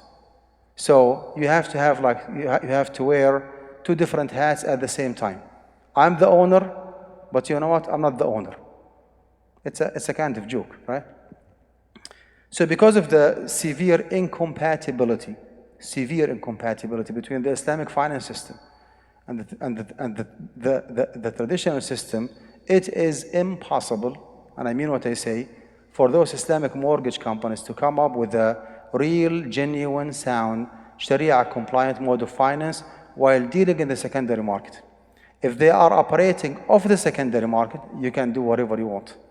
We do have, alhamdulillah, a lot of examples. Amin Housing, for example. You can Google it. Amin, A-M-E-E-N, housing. Amin Housing something. This is actually based on contribution or membership based. So you register with them, you pay $500 to $1,000 a month, you line up, you wait for your own turn to purchase your house. And they do it based on diminishing partnership. They buy the property jointly with you and they share with you the expenses. Okay? A while ago, I think 7, 8, 10 years ago, they asked Shaykh Salah Al-Sawi and Shaykh Jamal Zarabozo to be the Sharia advisors of of that company. We did. Okay, we went through the contract and we found out that they do have some glitches here or there. We suggested them to fix those mistakes. They did. And mashallah, now our fatwa, if you go to Amja, if you just Google Amja Islamic mortgage companies, AMJA, okay? If you just look it up, AMJA, Islamic mortgage companies, you will read the very first one, our declaration regarding Amin housing. Amin housing until today, when it comes to residential properties, they are fine. When it comes to commercial, they do have some back and forth, some glitches here or there. The problem with those small size companies who operate off the secondary market is their financial capacity. They cannot serve 5 million Muslims in the United States. Amin housing, for example, between 30 to 40, maybe maximum 50 houses a year, which is nothing in comparison to the need of the Muslim community. And that's why the most prevailing companies are those 5 major companies that we all ask about, namely Guidance Residential, University Islamic Financial, Devon Bank, Ijara Loan, and La Riba. All those 5 different companies deal in the secondary market. They sell their contracts to Freddie Mac and Fannie Mae. However, according to Amjad, they are not in the same level of Sharia compliance. In a sense that Guidance Residential, listen to this, Guidance Residential is operating as an investment company, not as a bank. What does this entail? It entails that by the mortgage code, by the law of the land, they do have the right to purchase a property and to own a property. They can, because they are not a bank. Banks' jobs and mortgage companies' jobs is to lend money with interest, period, no more and no less. That's their job. Investment companies, they can own property. So this is actually one of the very fundamental differences between Guidance Residential versus the rest of them. University Islamic Financial is a subsidiary of the University Financial Bank. So it is a bank. Devon Bank, owned by a Jewish family in Chicago, Illinois, is a traditional bank. Ijara Loan is a broker. It's not a bank. Ijara Loan is a broker. I'll explain. La Riba is just a mortgage company, operates as a bank. Right? Now, based on our analysis, okay, when we studied the different modes of finance of those 5 major companies, we found out that number 1, Guidance Residential is operating as a investment company. In certain cases, they go with what is called declining partnership. So they purchase the property jointly with you, 5% your good self, 95% Guidance Residential. However, they do not share the expenses with you of the maintenance, tax, and insurance. However, in certain cases, in case of foreclosure, for example, they cannot go after you and ask for their principal. In case of eminent domain, right? If the property is taken by the authority, by the government, and they did not compensate you well, they share with you the loss. In case of natural disaster, something happened and the insurance did not cover, and they were owning 50%, they will be incurring 50% of the loss. So they own, which is a very fundamental, very uncompromising principle. We have to make sure that any mortgage company owns the property prior to moving on with the second step. Murabaha, ijara, musharaka, it doesn't make a difference. Ownership has to be proven first, right? So they do own. But instead of putting their name as Guidance Residential, for liability separation purposes, they create an LLC, a very small derivative called LLC, Limited Liability Corporation, owned by Guidance Residential. And that LLC actually is incorporated in the deed of trust, in the title of the house. You will see your name, Ma'an Al-Qudah, for example, LLC number XYZ. That LLC is the representative of Guidance Residential in owning the house. So the ownership actually is there. We cannot deny it, right? Number 2, 3 different scenarios where they incur loss with you. Okay? The concern that we have is, number 1, guaranteeing their principal. If you decide one day to terminate the agreement and you put the house in the market with no foreclosure, right? They go after you until you listen. We paid on your behalf $400,000. Give us the money back. And that's again is the principle of partnership. You as a partner are not supposed to guarantee your principal. However, they have their own way of justifying, guaranteeing their principal. They do differentiate between شركة الملك and شركة العقد.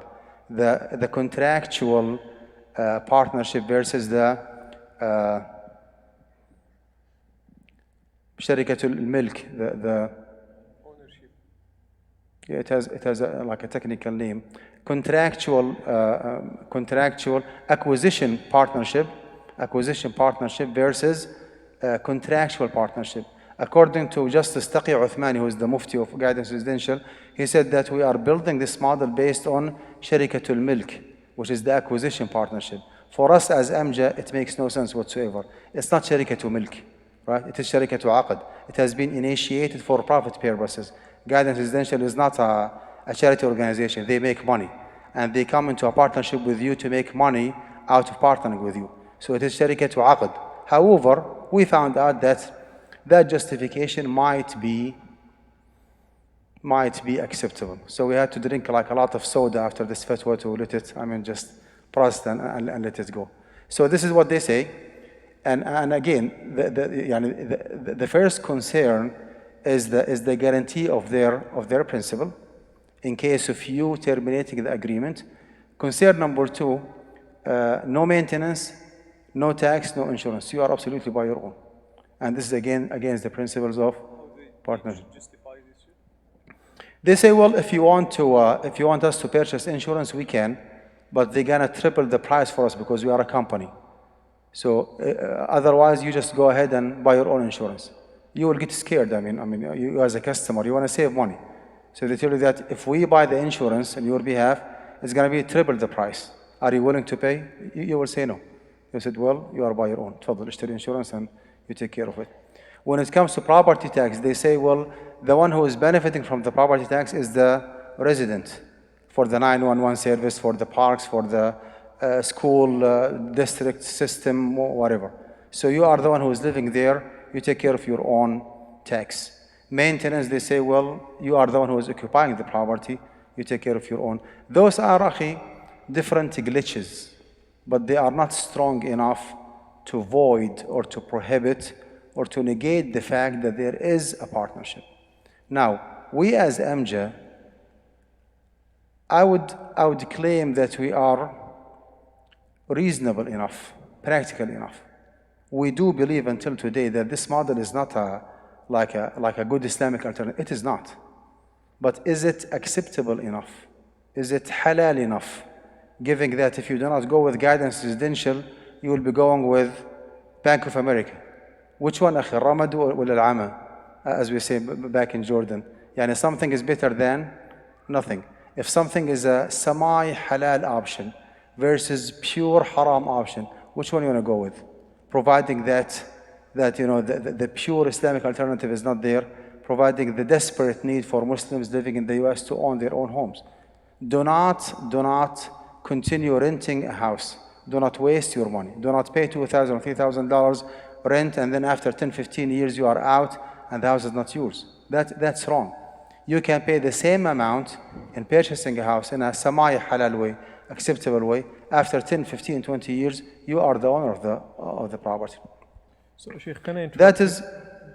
So some people say, is this taking advantage of the Muslim community because they know that we would like something halal, so they are doing exactly what regular banks do, just they call it differently, but actually we are paying a higher rate.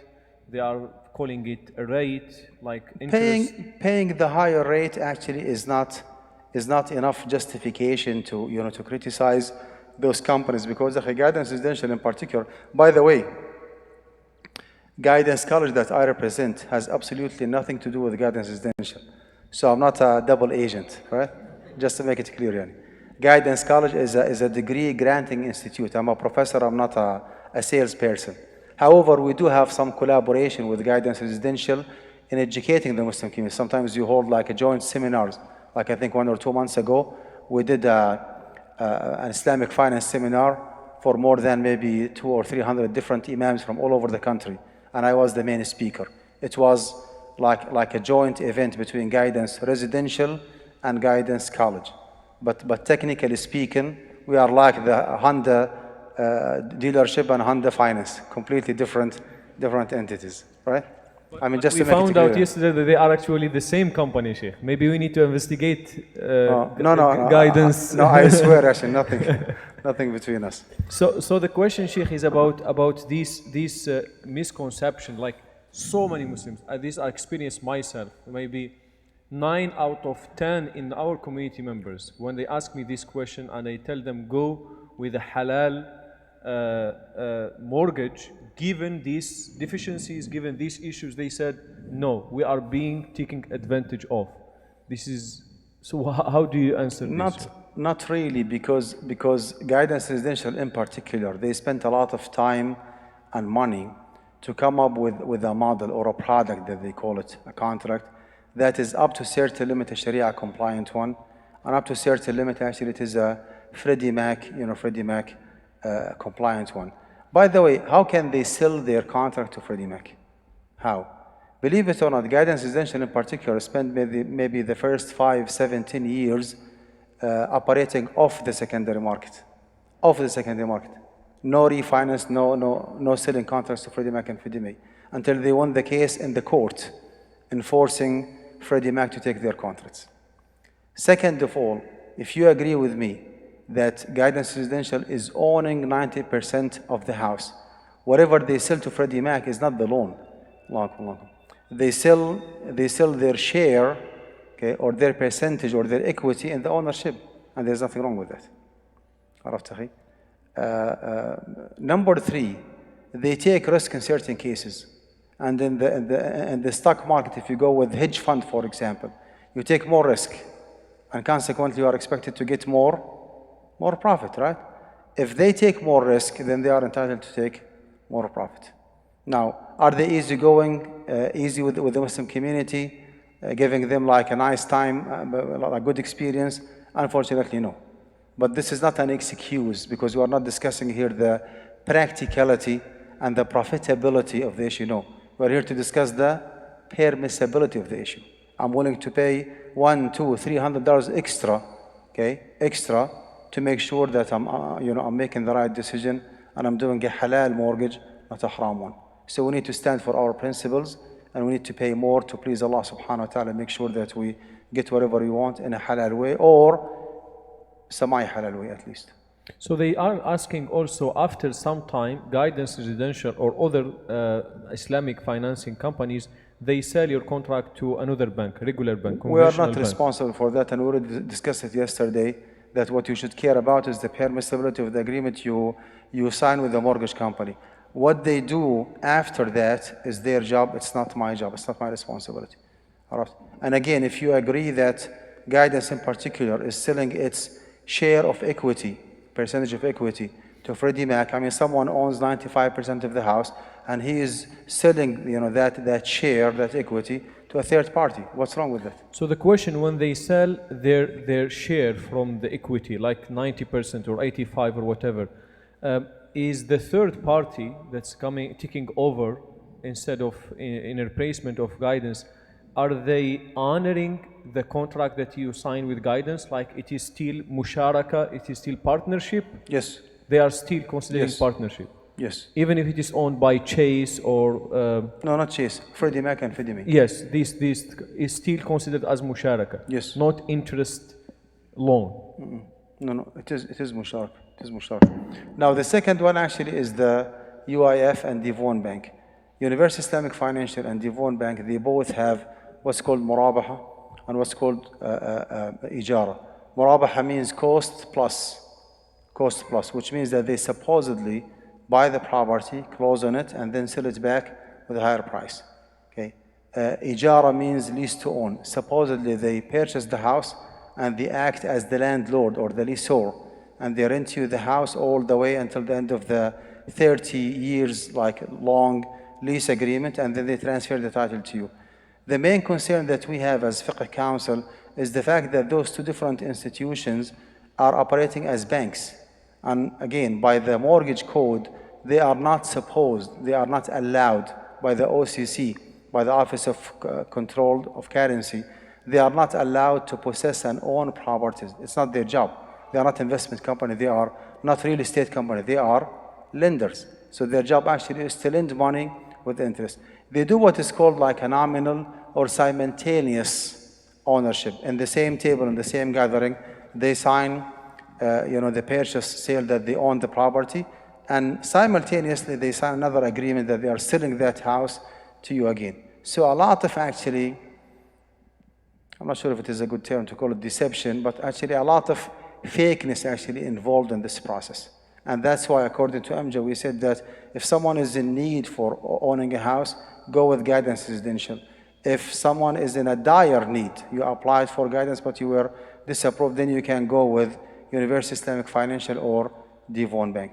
So we do have a big question mark when it comes to the soundness and the permissibility, not of the mode of finance, no, of the practice of University Islamic Financial and Devon Bank. Because again, they are having a lot of restrictions and limitations when it comes to owning a house. It's not their job. They are not supposed to own houses. So very very controversial and very doubtful issue. Now the fourth one is Ijara loan. Ijara loan actually is not a bank to start with. It's not a bank. It's not a mortgage company. It is a broker entity. Broker entity in a sense that they do not even have money to start with. They do not have money to start with. Tell you, okay, do you want to mortgage with us, finance with us? Yes, okay. Go ahead and apply for any conventional bank that you want. You shop around. You go to Chase, you go to Capital One, you go to Bank of America. Get your loan approved, and then come back to us. We have like a magic touch. We can convert that loan into a halal one. Okay. What do you do to do so? They say, okay, once you are approved, we create a trust, legal entity, and we add you as a trustee, and we go together and get that money from the bank who approved you already. So from your perspective as a practicing Muslim, you commit riba once or twice? Twice, right? So you applied for interest-bearing loan, number one, you get it approved, and then you went back with so-called Ijara loan to borrow that money from the bank. Okay, because the trust actually is not initiating any partnership with the bank. They borrow that money from the bank. Whatever they do after that, even if it is 100% Sharia compliant, it defeats the purpose. The damage is already there. The interest-bearing loan is already taking place. So you commit riba twice, and Ijara loan actually is disapproved by Amjad. The fifth and the last one is called La Riba. La Riba actually they go with a model called بيع العين واستثناء المنفعة. Okay, بيع العين. It is a declining partnership in usufruct. Declining partnership in usufruct, which means that according to this mode of finance, they buy the property, or they supposedly, conceptually, buy the property, okay, and they exclude the usufruct, like the use of living in it. So they buy the property for, let's say, $500,000, okay? But in the contract, they say, okay, you own the house, we're going to sell it back to you, but we are not giving you the whole package. The house is yours, but the usufruct, حق الانتفاع, living in that house, and habitability in that house is our right. If you want to live in the house, you have to pay us for it. We purchased the house for $500,000. We're going to sell it back to you for $500,000. Period. No more and no less. As long as you are living in the house that you own the structure, the property, but you do not own the usufruct, you have to pay us rent. You stay there for 1 month, you stay there for 75 years, we do not care. Once you finish paying us $500,000, the price of the house actually is yours. That is the summary of the mode of finance, which is declining participation in usufruct. This mode of finance, to start with, is a very debatable one. According to the Shafi'i and Malik, if I recall, بيع العين واستثناء المنفعة is not a valid mode of finance. Right? Number two, even if you go with the assumption that this is a valid mode of finance, the way that La Riba is executing it is a very problematic, in a sense that they give you what is called a secret proxy. Wallah, I'm serious. Secret proxy. They give you like a piece of paper that we are authorizing you as a customer to go ahead and to purchase the house on our behalf under your name directly. So their name is not mentioned in the contract whatsoever, right? So you put the house under your name based on that hidden, secret proxy, okay? And you are the owner of the house from day one, and the maintenance is your responsibility, tax is your responsibility, insurance is your responsibility, okay? When we analyze this model as AMJA, honestly, we could not find any difference between the practice of La Riba and the practice of Chase. So we wholeheartedly believe that La Riba is the absolute and the exact riba. It is absolutely disapproved by AMJA. It's not a Sharia compliant one. It is not. No. So they need to remove la in the beginning of just make it riba. Like be honest and say this is riba. One guidance. I mean, you will read a lot of. Okay, you will read a lot of details here. To conclude, as you have seen in those 3 days, the vast majority of the interest-bearing transactions in the U.S. belong to riba nasiya, which is the interest-bearing loan, right? Which is the premium that has to be paid by the lender, by the borrower to the lender, along with the principal amount, either as a condition for the loan or for the extension of its maturity. Interest-free lifestyle actually is a possibility if we do have the strong determination to challenge the system. We do not have to penetrate the system or no. We can stand against the system in a very legal way by establishing our own Islamic finance companies. And I was talking to the brother in the leadership with the masjid here about the possibility and the importance of establishing off-market or off-secondary market Islamic mortgage companies. You need to just copy and paste the model of Amin Housing. There is another company called Aya or Niya, Neyyyah. Niya actually is another attempt. They operate just offline. They have LLC. They bring investors, put the money together, purchasing a house, selling them to customers, to clients, based on like diminishing partnership. And mashallah, they are doing a wonderful job, and so on and so forth. So interest-free lifestyle actually is a possibility if we decide to stand for our principles. Subhanallah, with all the restrictions and the limitations that we have in the United States, we have opportunities double than the restrictions. But the only thing that we are missing here is the leadership and the determination that we want to preserve our Muslim, as Shaykh Jafar said, Jazallah khair, we want to preserve our Muslim identity in the transactions in the same way that we want to preserve it in the ibadat that we do. Fiqh of contemporary issues needs to be referred to the people of knowledge, people of experience. With all due respect, it's not up to the Muslim community at large to determine what's haram and what is halal. Positive penetration, if it is possible. Otherwise, I mean, you can challenge the system by establishing like a parallel institutions operating off the secondary market. You can do LLC, you can do like mortgage, real estate, whatever you want. No Sharia compliant mortgage, absolutely, if you are dealing in the secondary market. Let me add to this. This is Guidance College, and this is the phone number. This is my email address. Actually, I do a consultation service as a side business. So if you are interested, you can go to something called the Clarity.cm. It's not here. Clarity.fm. Sorry. Clarity.fm/Dr. Ma'an Al-Qudah. I do it as a side business if you are interested in talking to me. So this is briefly actually what I have regarding this topic. Wallahu a'lam. Tafadhal. Jazakallah khair, Shaykh. It was a wonderful presentation. Actually, a lot of people are making dua for you, even here in the questions. May Allah subhanahu wa ta'ala reward you. But we have a lot of questions. Inshallah ta'ala, we have about 30 or 45 minutes to answer all these questions, inshallah ta'ala. So one of the questions, let me start with this. Unfortunately, I have a mortgage from a non-Islamic bank company. Should I now... Islamic bank? Non-Islamic mortgage company, yes.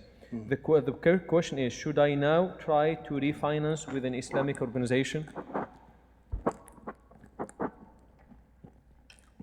If you got that, well, it depends on which company you're referring to. I mean, he has to mention the name. So the person get from non-Islam, let's say from Bank of America, from Chase, from something like this. Now, You said, أخي, known or non-Islamic? non-Islam. Oh, non-Islamic, okay. Yes. Yeah, so let him finance with guidance residential. If they give him like a good deal, I think it is good to refinance as the it is first good time. or it is wajib for if he's now dealing with the riba and he has the ability to go to guidance and get approved. should. He should. He should. Okay, so the answer is yes. The other question is co-signing a mortgage for another Muslim brother permissible?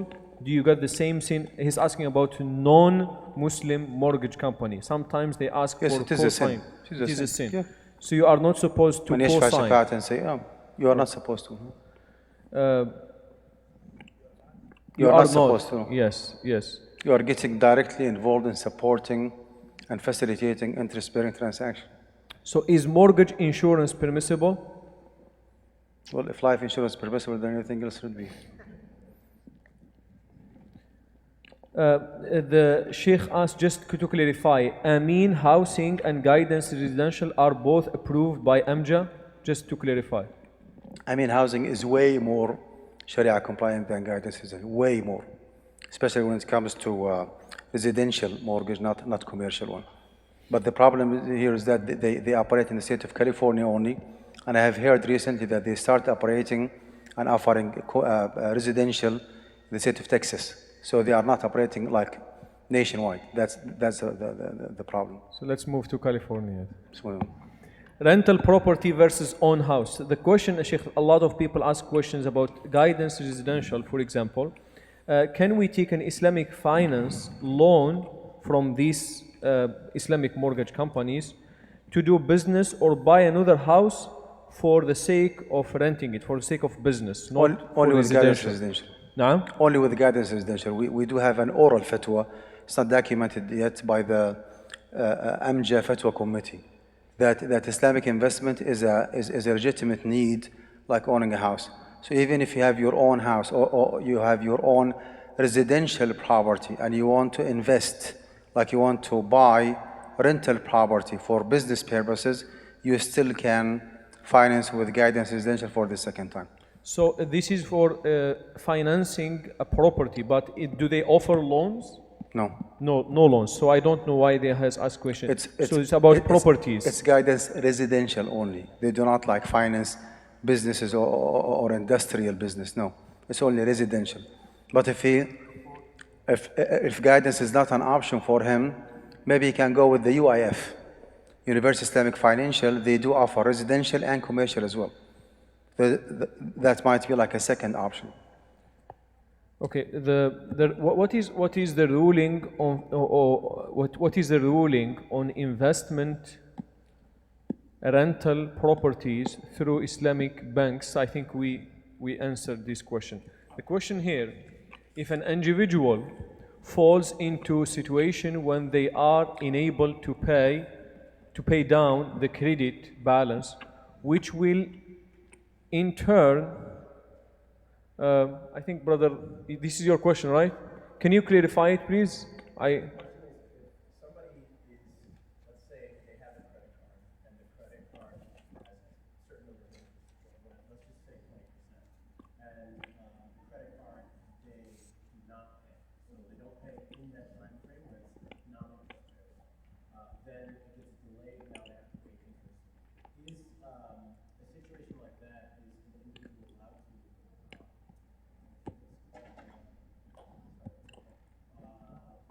Refinance? refinance, but you balance transfer into another card that's less interest? Generally speaking, أخي, reducing the interest, like if terminating the interest is not an option, reducing the interest actually will be a halal solution. Based on the ayah, فَاتَّقُوا اللَّهَ مَا اسْتَطَعْتُمْ. If you can reduce the interest, go for it. Generally speaking. Some questions. There is observation here, brother. I don't want to put it as a question, but if you'd like to comment on it. Somebody say, I have non-Muslim friends who have built their own homes with their own two hands, and just bit by bit they build their house. They don't have to pay all this money to mortgage companies. So I think the brother is sort of trying to open our eyes that we can do it different ways. Jazakallah khair. There are some questions here about inflation, Sheikh. We covered briefly the inflation. The issue, some people ask questions about checking account. If the inflation rate is, let's say, 5% and the rate, the interest rate in checking out is 3%, does that justify opening checking account if the inflation rate is very high? No, because opening a saving account is prohibited for itself. You are initiating an interest-bearing, interest-generating account by opening saving account. Unless there is a darura or semi-darura, then we cannot allow it. You spoke, Sheikh, about some sales. You didn't cover the holidays sales, like discounts, Christmas sales, Thanksgiving, whatever. What do they have? Do not offer any commodity or any merchandise or any service that is exclusively used for a non-Islamic holidays. Any Christmas lights, any Christmas gifts, any مش عارف بابا نويل ايش بيسموه بالانجليزي هذا؟ بابا نويل شو بيسموه بالانجليزي؟ بابا نويل؟ No, it's this. I forgot what they call it. Yeah. No. This is in the Christmas. This person Santa, with Santa. Yeah. Santa Al-Qudah. That shows you that we are both not Americans, right? That is a clear proof that we are not Americans here. Santa, what they call him? Santa, yeah. Anything that is explicitly indicates any celebration of a non-Islamic religious holiday, as a Muslim, you are not supposed to offer it. Just stay away from it, because this is actually not, something that's against your principles, against your deen. Stay away from it. Anything that could be used in like multiple ways, not specifically for a religious non-Islamic holiday, you can trade it, you can buy, you can sell, you can. So it depends on the use of that commodity or merchandise. But the question is, this is for Muslims not to offer it. How about Muslims taking advantage of the sales, of the discount? Now I go to Walmart, I go to Christmas tree, I go to these places, and they have discounts for candies, for whatever, because of the holiday. Am I allowed to take advantage of these sales? Yeah, without celebrating, the Christmas. You can take advantage of buying something like in a discounted price without using it in that season for celebrating purposes. I would say, yeah, fine. You can do that. Including Black Friday. Well, Black Friday actually has nothing to do with the Christianity, right? Black Friday has nothing to do with Giving Thursday, Black Friday. All these different. Even when it comes to Thanksgiving, I do not believe it's a pure religious/Christian holiday. It is not. It is a national occasion, national holiday, way more than to be religious one. And that's why several Christian nations do not even celebrate Thanksgiving. For buying turkey in the Thanksgiving season, okay, I would say fine. Eating turkey during fine. I do not see any problem with it. So I will make one and invite you, Sheikh. Inshallah. Which one is permissible, the whole life insurance or term life insurance? Both. Somebody is asking, is it allowed to contribute money with a number of individuals to buy a house which will be rented, but they guarantee you a certain percentage of the return on your investment? No, you cannot guarantee to others. You cannot be guaranteed by others when it comes to investment. Any investment, not employment contract, no. When you work for Shell or ExxonMobil, you guarantee your $7,000 paycheck every month. But this is actually not haram, because this is an employment contract. You hold masters or Ph.D. or whatever in gas and oil engineering, whatever. You designate 40 hours a week. You deserve compensation for your service, for your time, right? So your salary is guaranteed, but this is not a partnership. This is not an investment. This is an employment contract. When it comes to investment, okay, you cannot guarantee your principal, you cannot guarantee your return on principal, and you cannot be guaranteed by others.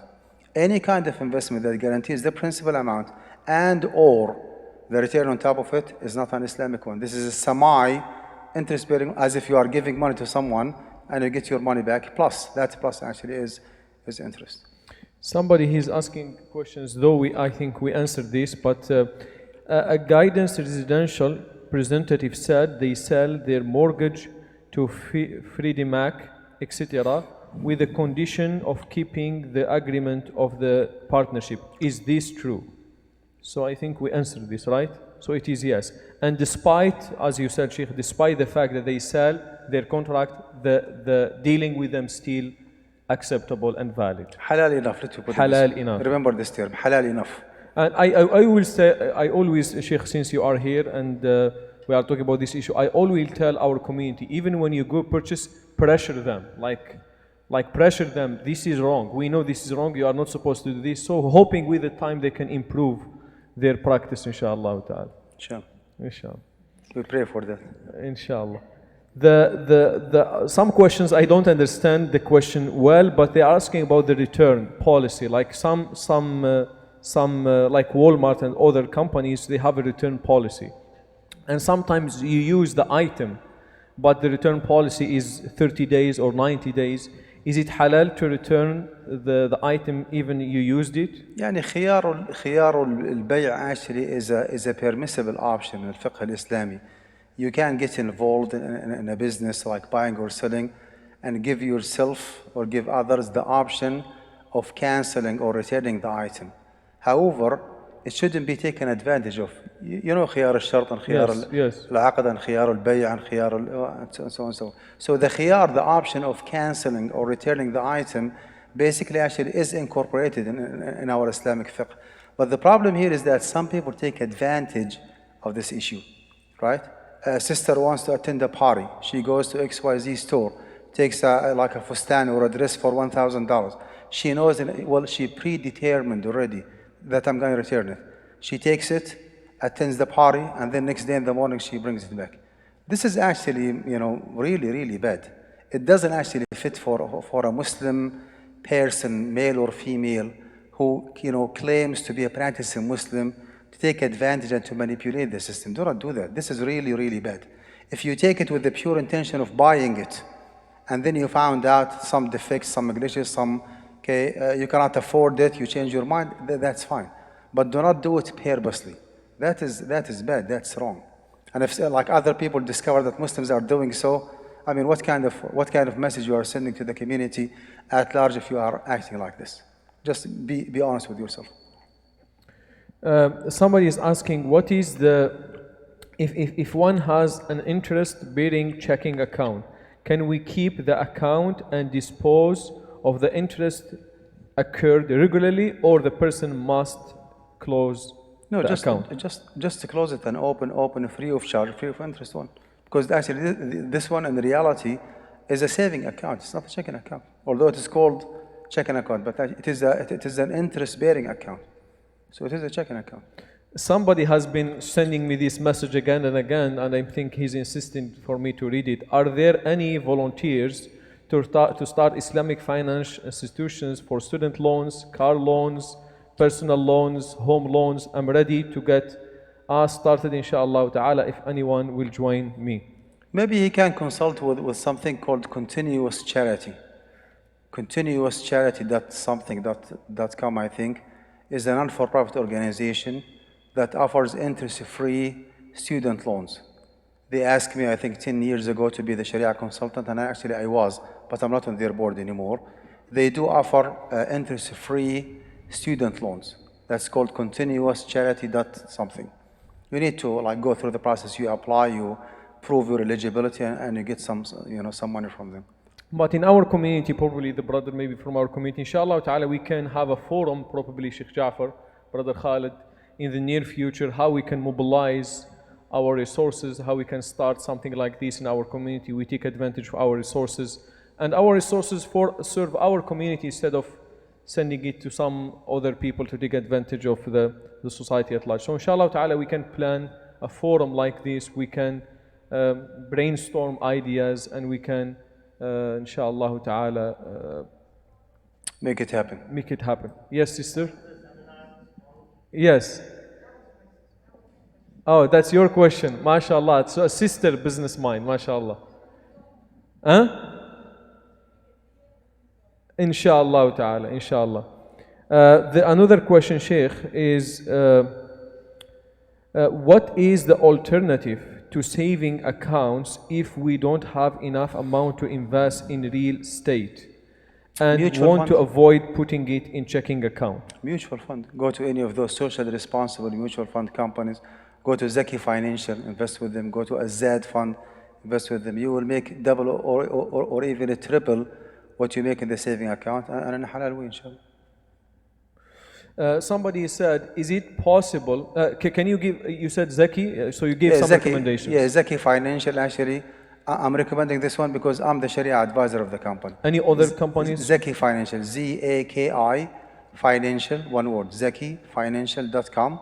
You can just open a simple investment account with them and you should be good, inshallah.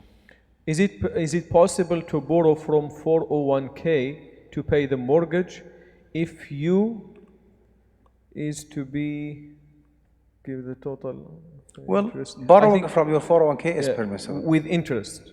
Yeah, With interest. Yeah, it is not interest as we already explained yesterday. Because you are not borrowing, you are taking money, but it's called borrowing like for tax advantage purposes. So it's not an actual loan.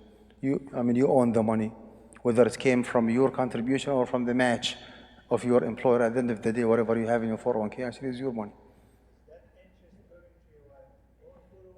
Sheikh, Yes. you manage them. Yes. The interest is going back to your pocket. Yes. Inshallah ta'ala, we can take questions from the floor. Just raise your hand. If you have questions, just raise your hand. Yes, go ahead, brother.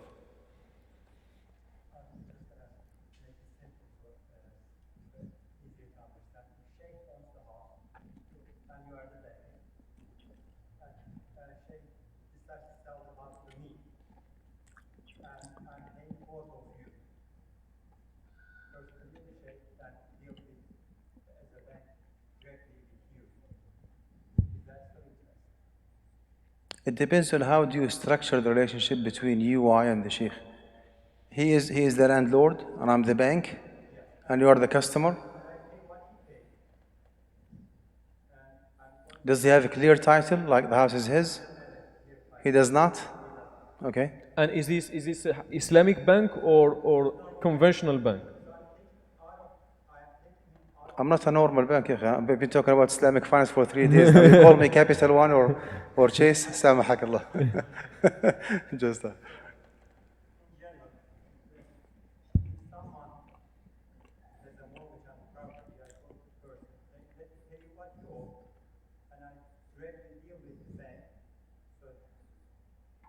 Yeah, as I said, Akhil, that would be fine if you transfer the ownership of the house and you do not transfer the loan. So you do not become the borrower, you become the owner of the house. And the mortgage company that the Sheikh is dealing with actually does not care about who is the owner of the house. What they care about is who is the borrower on record. As long as he is committed to paying the loan with the interest, they do not mind at all. Whether he keeps his name or he gives the property, give it up or put it under your name, they do not care. They care about the money, not about the property. Preferably, you pay him and he pays his mortgage company.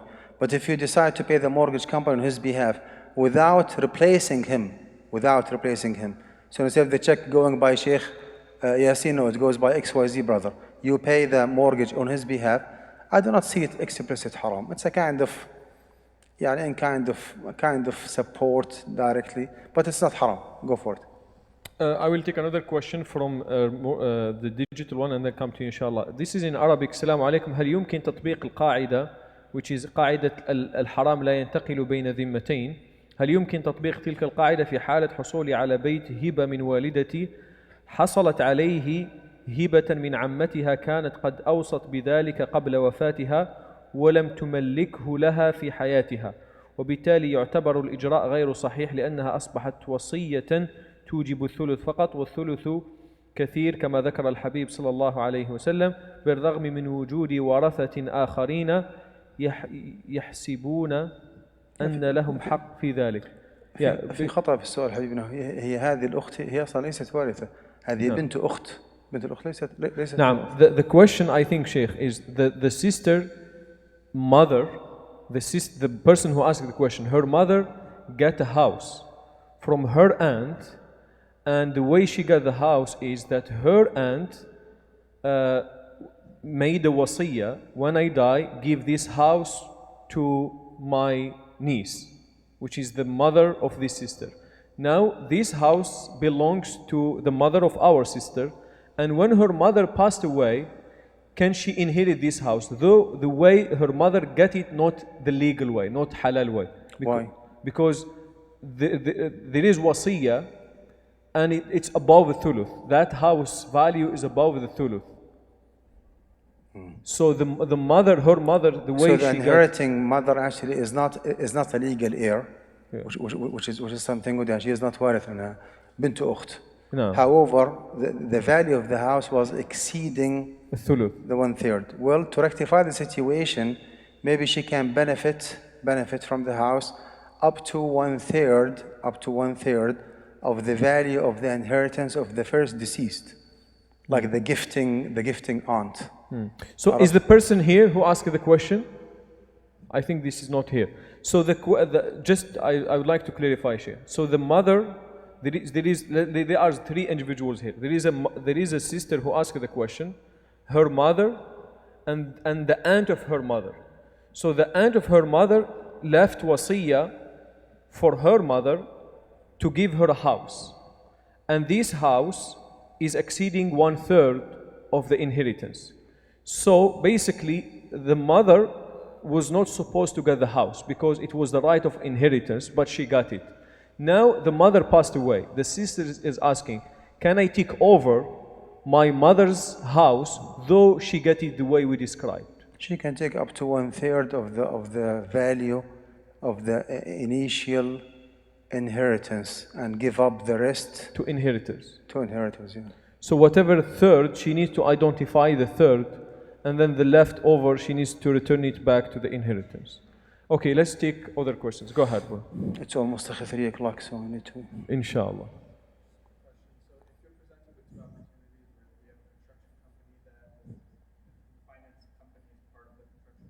100%? Yes. It's cheaper, easier, more affordable, less headache. So this is a conventional one, Sheikh? No, can you repeat the question, please? Yeah.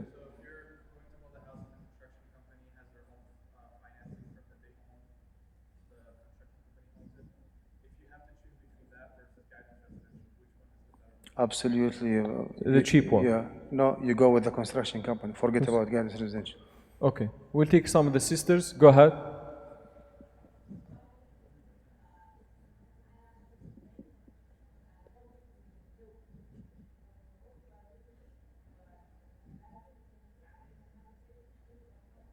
We answered this question yesterday, sister. Keep it as is.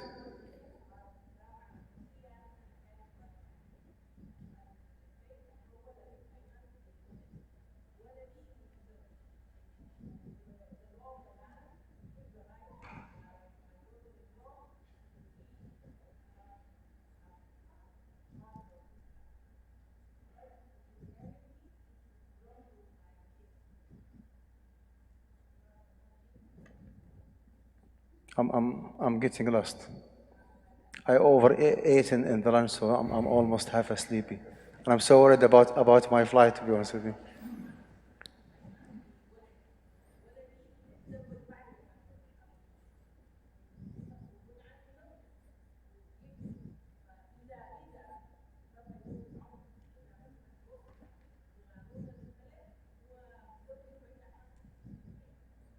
Well, the fact that he is refinancing a house that he does not own completely does not make him the legal owner only because he is financing or refinancing.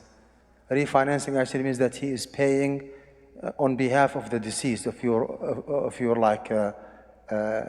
last husband, right?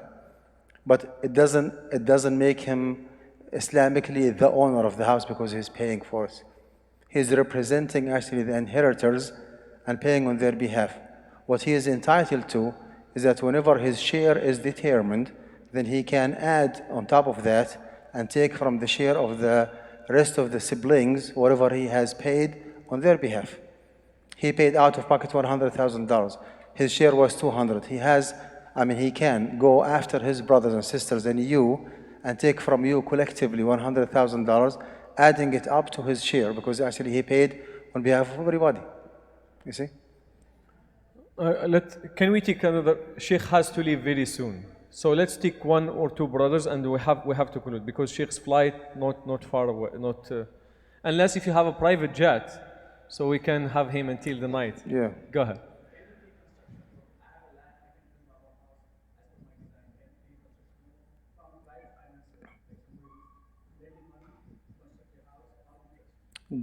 Does he have like finance company?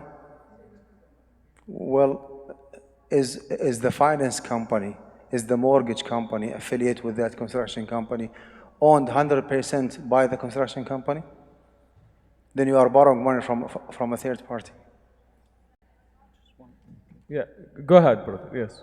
So, for the guidance, if they foreclose the house, will the owner of the house get some percentage back, or they will take it fully?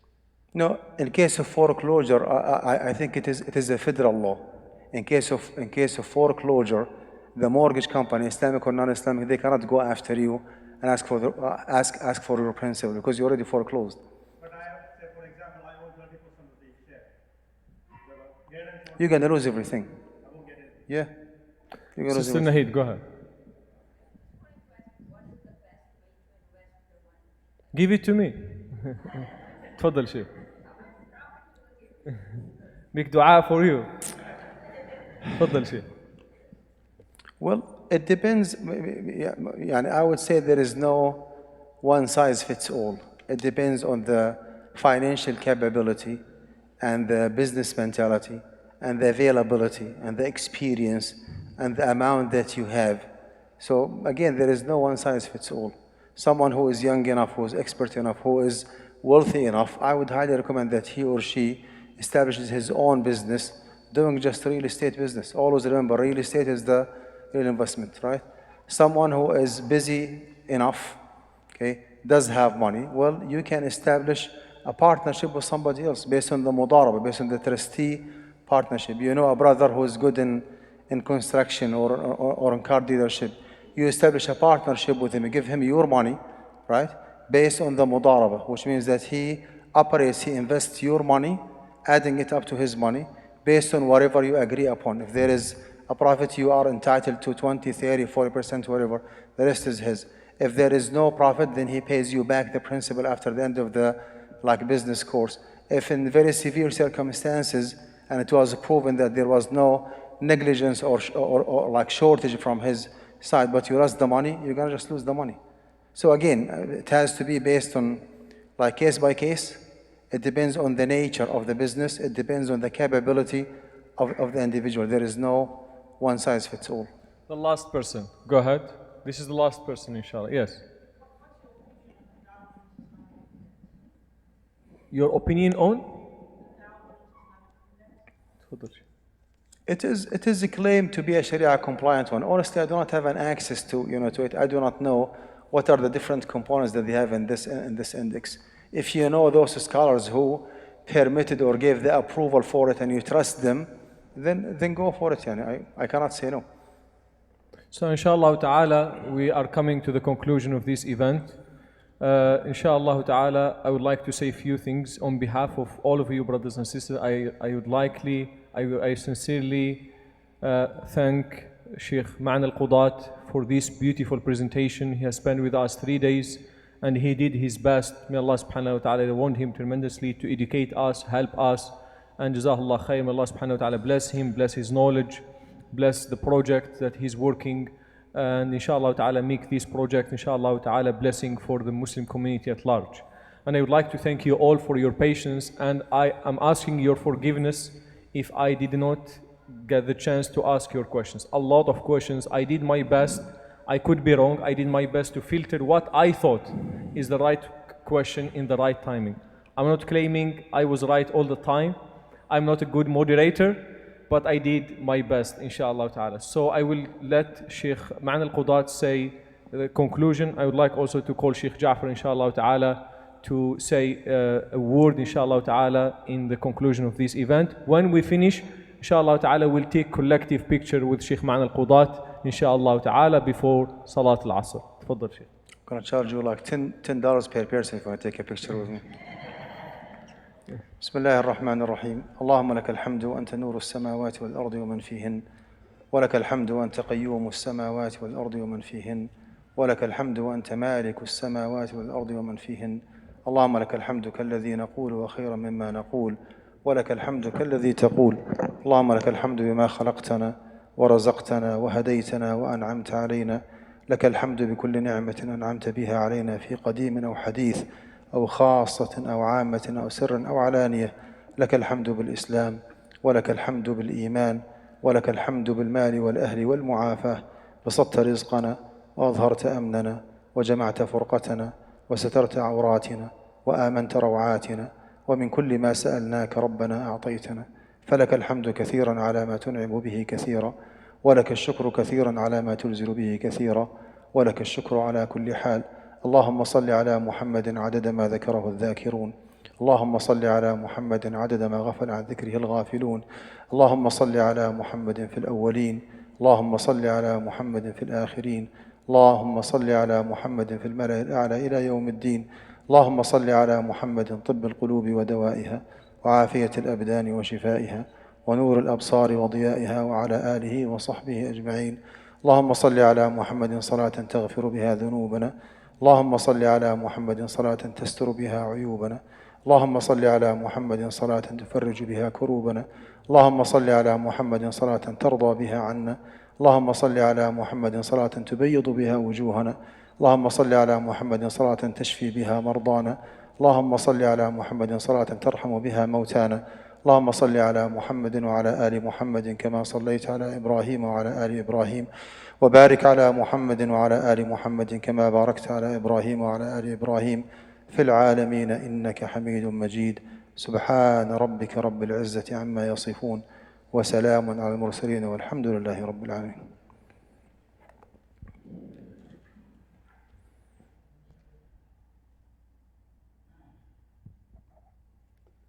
السلام عليكم ورحمة الله تعالى وبركاته. Shaykhna al-Fadil, Jazakallah khair wa barakallahu feek. May Allah reward you for every moment that you have spent with us. Definitely we have learned a great deal in these 3 days. And more than just getting the questions being answered, I'm speaking for myself, and I'm sure I'm speaking for the whole community.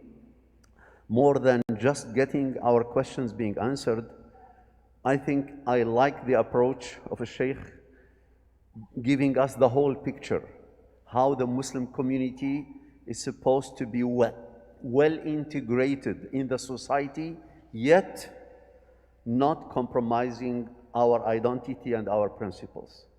I think if I were to summarize the whole thing, and the Shaykh suggested practical ways of how we can act as a community to solve our common problems, not just individual problems, but community problems. So Shaykh, Jazakallah khair, may Allah reward you, may Allah subhanahu wa ta'ala protect you, may Allah subhanahu wa ta'ala protect your family, may Allah subhanahu wa ta'ala put all what you are doing in the mizan of your hasanat in the day of judgment, bi'idhnillahi ta'ala. So we are concluding, and I will give Brother Khalid also to say a few words, inshallah, on behalf of you, to Shaykh Ma'an Al-Qudah. Bismillah ar-Rahman ar-Rahim. Jazakallah khair for being here. It was wonderful to learn from you. And also, not only did we learn, we were also being motivated to take care of a number of things ourselves. So one of the problems that happens when we are under those circumstances, that means that we will be calling you in the future to seek more help from you and guidance from you. And inshallah, pray for us that the community does well. It's been doing wonderfully so in the past, since for the last many years, and we continue to do well and make progress, and incorporate a lot of new ideas and new ways to benefit the members of this community, inshallah. Jazakallah khair. So I just would like to say something to the brothers and sisters. If you remember, part of the vision of the seminary and the vision of the masjid, inshallah ta'ala, in bringing these talents and these scholars in our community, we could have done this course in different ways, right? We could have summarized it, I could have given you material, but the reason why we did it the way we did it, we would like to introduce these talents to our community. We would like us, and alhamdulillah, you have seen in the last 2 or 3 years, so many scholars, so many ulama and mashayikh, female and male scholars visited our masjid. And Shaykh Ma'an Al-Qudah, another talent, another genius, if you will, in our community. And I'm saying this, there are very, very few people in the West who master the finance in the way that Shaykh Ma'an Al-Qudah, Jazakallah khair, mastered it. And I have called so many scholars about very technical issues, and they refer me to Shaykh Ma'an Al-Qudah. So we have a resource right now, inshallah ta'ala. Inshallah ta'ala, pray for him, and if you have any issue, you know how to reach out to him. And alhamdulillah, he shared with us so many resources. Again, Shaykh, we are so grateful for your presence. We are so grateful for you, for the opportunity that you gave our community and our masjid. Jazakallah khair. So the sisters, all of you, please, you can come this side, and the brothers, all of you, you can go to the other side. We'll take a picture with the Shaykh, inshallah ta'ala, and then we tell him goodbye. He's going to the airport, inshallah ta'ala. Have a safe flight, Shaykh. Jazakallah. Assalamu alaikum.